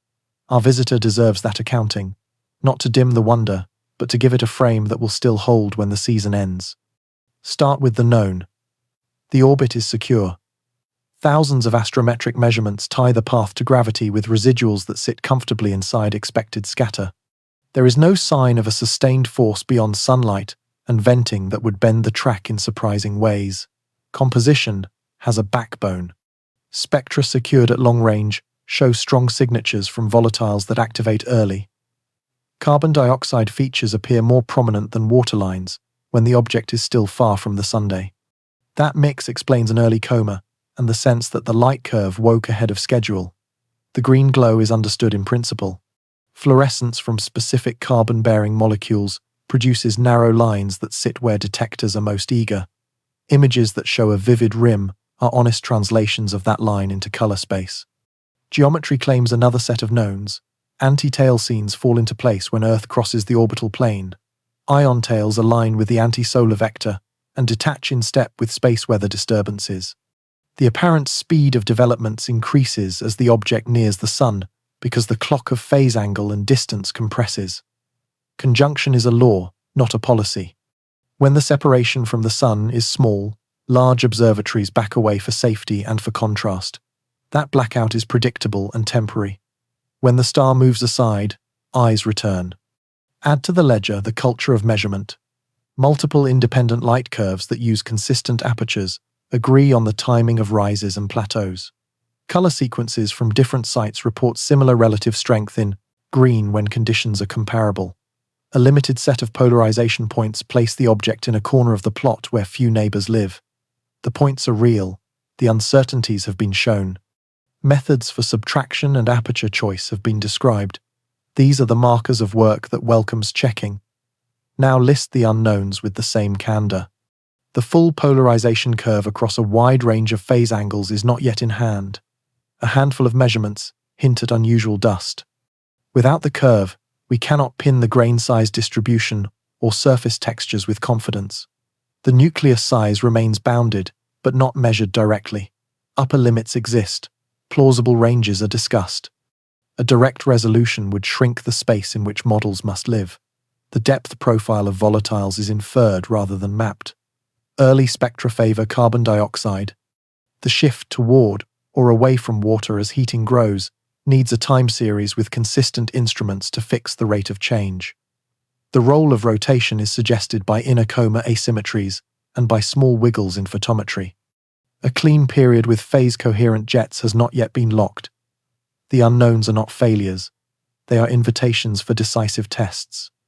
The first test is a polarimetry campaign that spans small through moderate phase angles with well-calibrated instruments and stated apertures.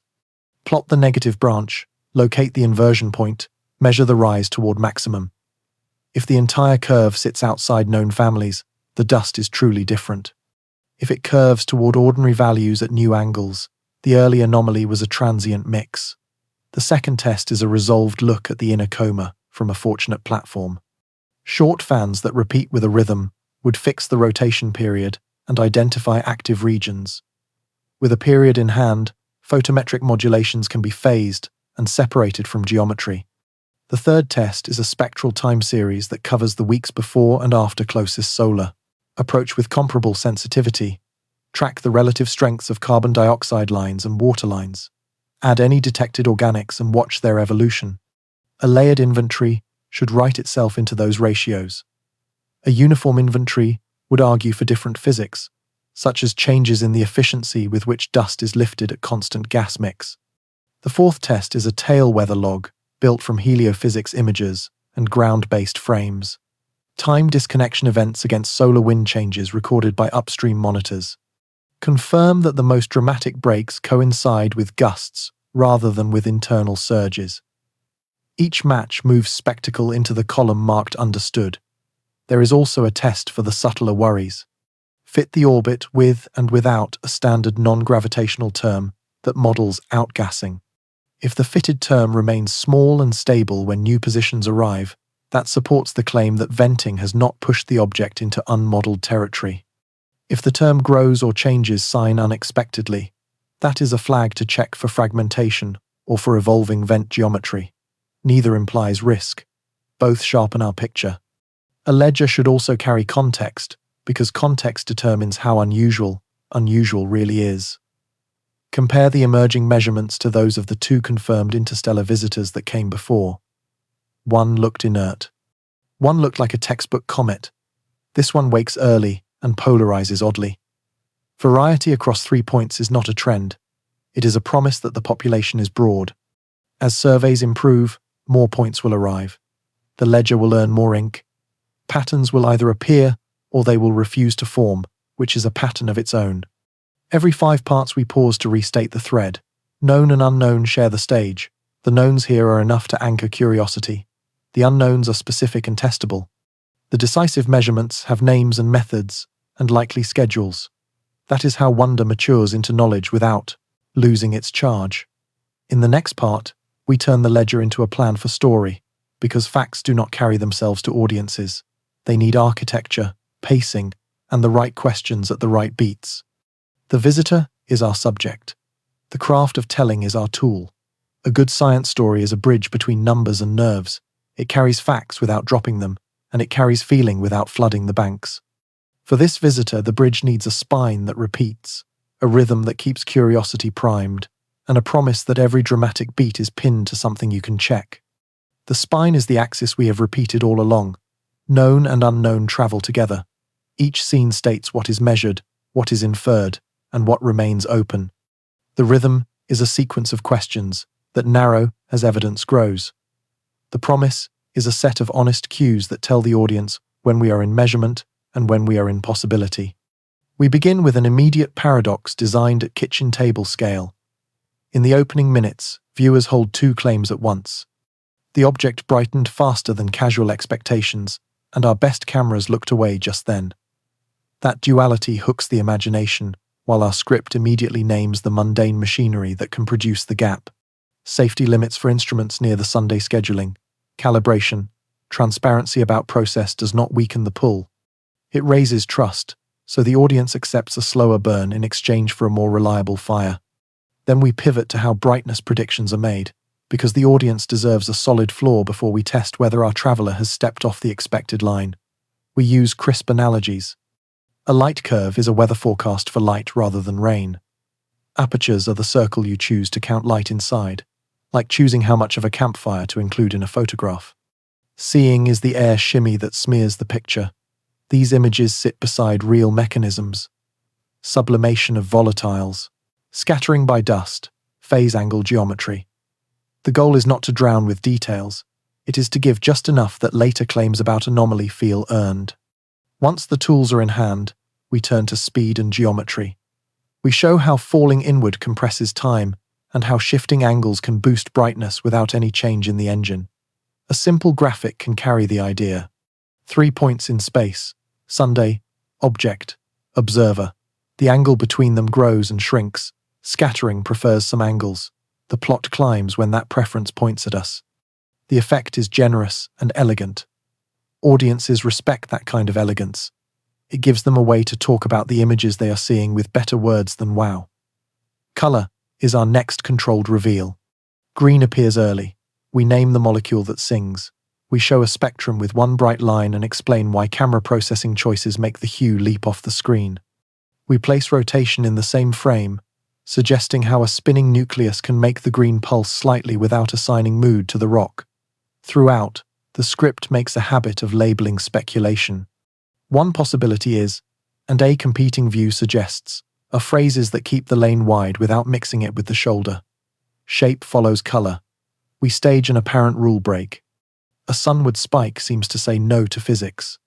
Then we resolve it with a simple turn of the model. The anti-tail is a projection event, a thin dust sheet seen edge-on. We match specific images to predicted times when Earth crosses the orbital plane. That match earns a cheer because it teaches the audience how to solve a riddle, rather than asking them to believe us on faith.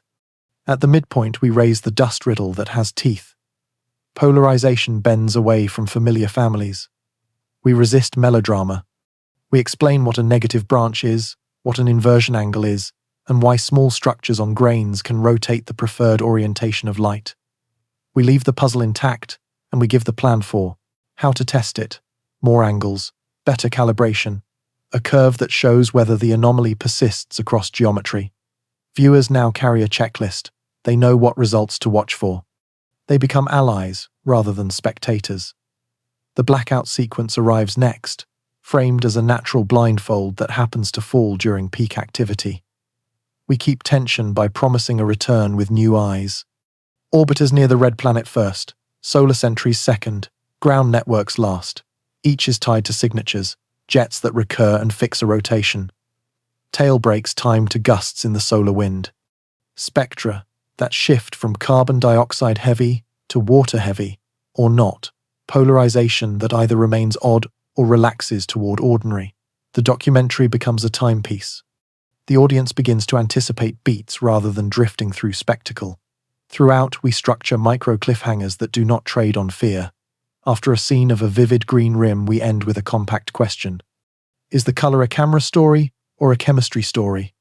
After an antic tail explainer, we ask, will it appear again when the plane crossing returns? After a polarimetry segment, we ask, will the curve stay strange when the angle changes? Each question points forward to a test, and each test points forward to a result that either deepens the mystery or domesticates it. Tone management is careful by design. We let awe breathe in short paragraphs that linger on imagery. Then we return to compact reasoning. We add one-sentence reorientations every few scenes to restate the through line. Known explains much. Unknown fuels curiosity. Tests separate the two. We avoid invented voices and private names. We keep public facts and documented physics. We mark speculation clearly. We avoid dashes in sentences, so the prose remains clean and oral-friendly. We hold hazard at arm's length with plain reassurances about distance and lack of threat. The close of this architecture returns to purpose. The aim is not to settle the universe in an hour. It is to teach a way of seeing. Once viewers learn that light curves have recipes, that geometry edits pictures, that color can be both art and line, that polarization is a microscope for dust, they own tools that outlast this season. In the next part, we will place those tools into a final cadence that brings the story home. A chapter that ties wonder to humility, that hands off from our narrative to the audience with concrete takeaways, and that leaves the door open for the reappearance of the traveler in a brighter, calmer sky. A documentary is a visit. A field guide is a souvenir that lets you return on your own.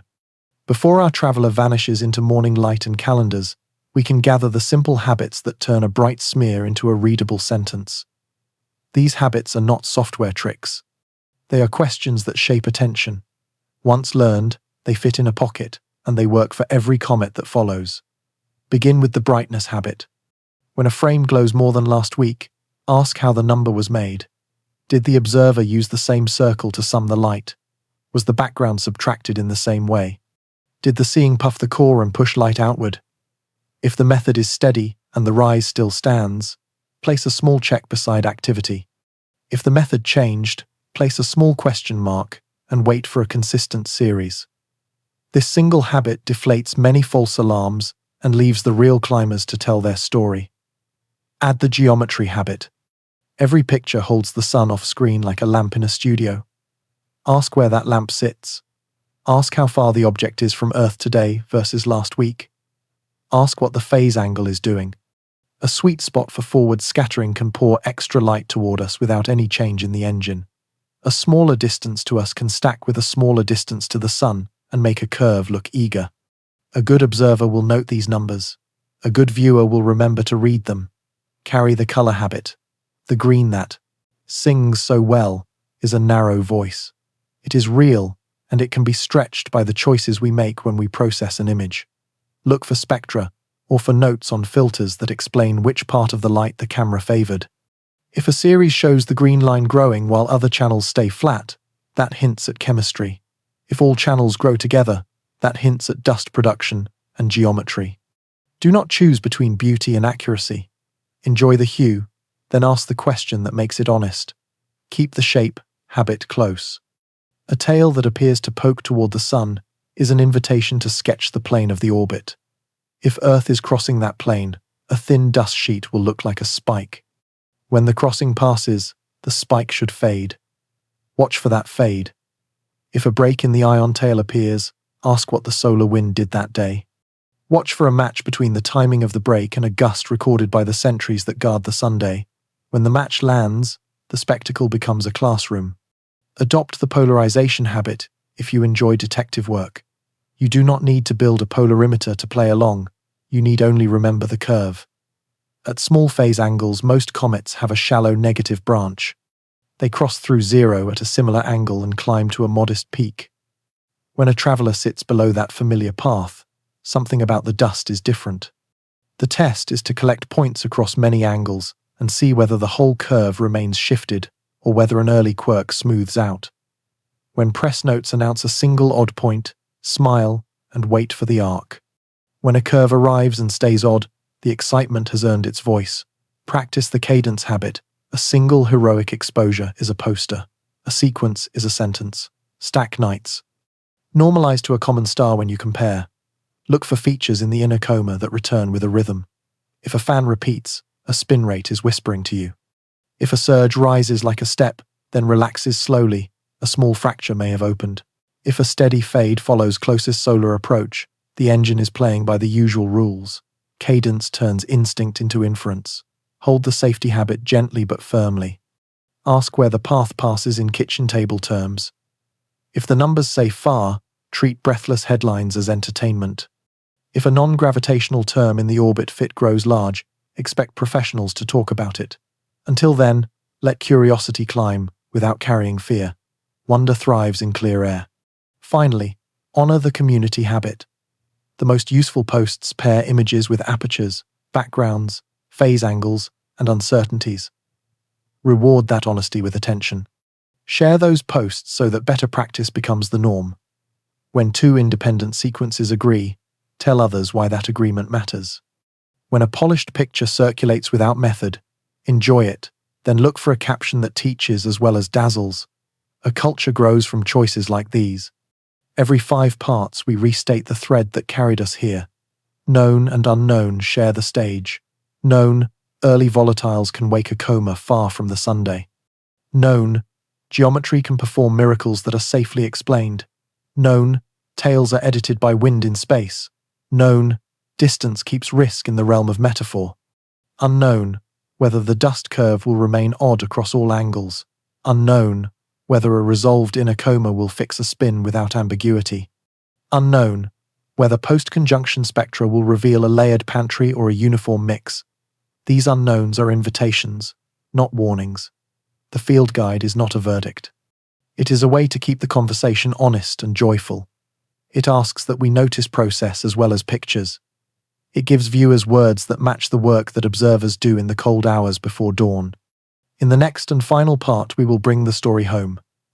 We will look once more at the green rim and the quiet span of sky where the big cameras paused. We will ask what changed in us as much as what changed in the comet. Then we will close the book for now and leave a bookmark where the morning opens again. Stories end twice. They end in the sky when the scene dims. They end in us when the picture settles into a memory that can hold its meaning. Our traveller will return to a paler morning soon, its green rim thinner, its tail less urgent, its inner coma quieter as the heat falls away. The curiosity that bloomed during the rush will remain. What, in the end, did we learn? What did we become better at seeing?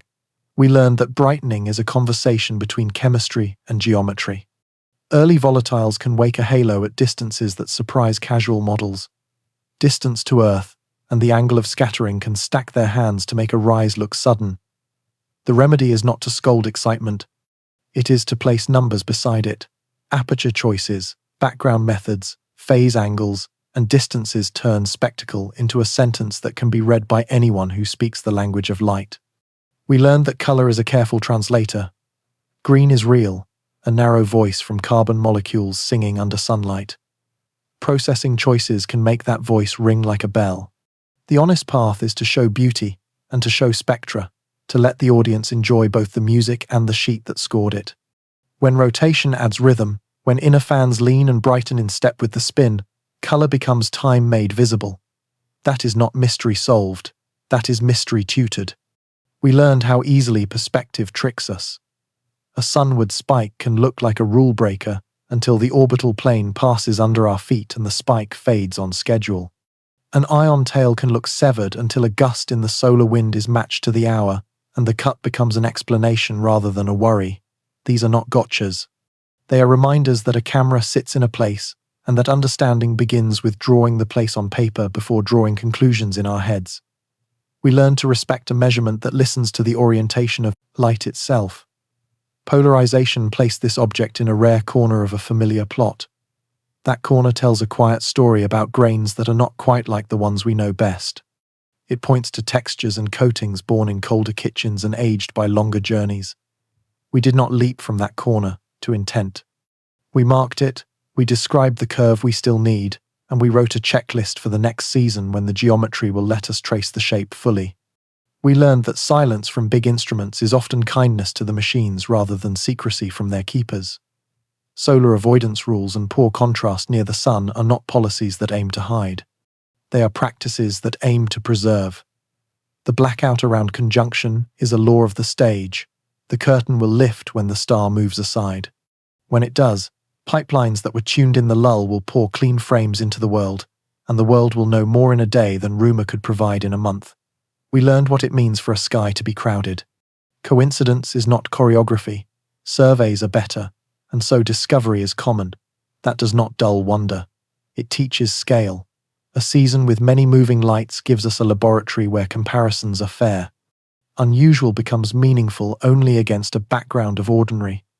This visitor was unusual in specific, testable ways. Those specifics now live in a ledger rather than in a fog of impressions. We learned again that amateurs and professionals are one community when the sky is generous. The night watchers stacked short frames and wrote down their recipes. The large facilities calibrated and cross-checked and posted uncertainties with their plots. Threads lit up across time zones. A fan repeated. A light curve wiggled. A sudden gap in a tail lined up with a solar gust. Each match turned a thrill into a result. Above all, we learned to keep the axis of known and unknown in view. Known explains most of what we saw.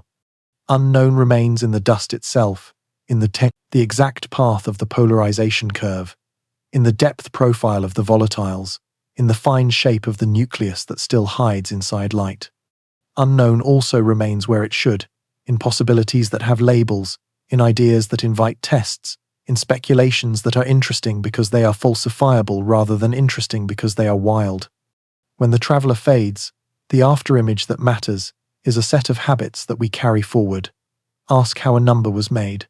Ask where the sun sat in the frame. Ask what the spectrum says in lines rather than in hues. Ask whether a point belongs to a curve. Ask whether a feature repeats with a period. Ask what changed in the instrument as well as what changed in the sky. Each question is a kindness to truth. Each is a small act of trust in a world that is often loud and impatient. The comet will leave, yet the method stays. Tomorrow, a different smear will climb through dawn. We will remember that a light curve is a weather forecast for brightness. We will remember that a spike can be an edge on sheet. We will remember that a silence can be safety. We will remember that polarization can whisper the size of grains from across the system. If we remember these, then the season was not only a show, it was a class in how to look. There is one more ending to note. The wonder you felt when the green rim first appeared does not need a verdict to be valid. Whether the dust proves exotic or merely uncommon, whether the spectrum shifts or stays firm, whether rotation is slow or quick, the feeling that drew you outside before sunrise was the point. Curiosity is a renewable resource. It grows when used. It binds communities that may never meet. It sends questions into futures where someone else will answer them with better tools and the same old joy.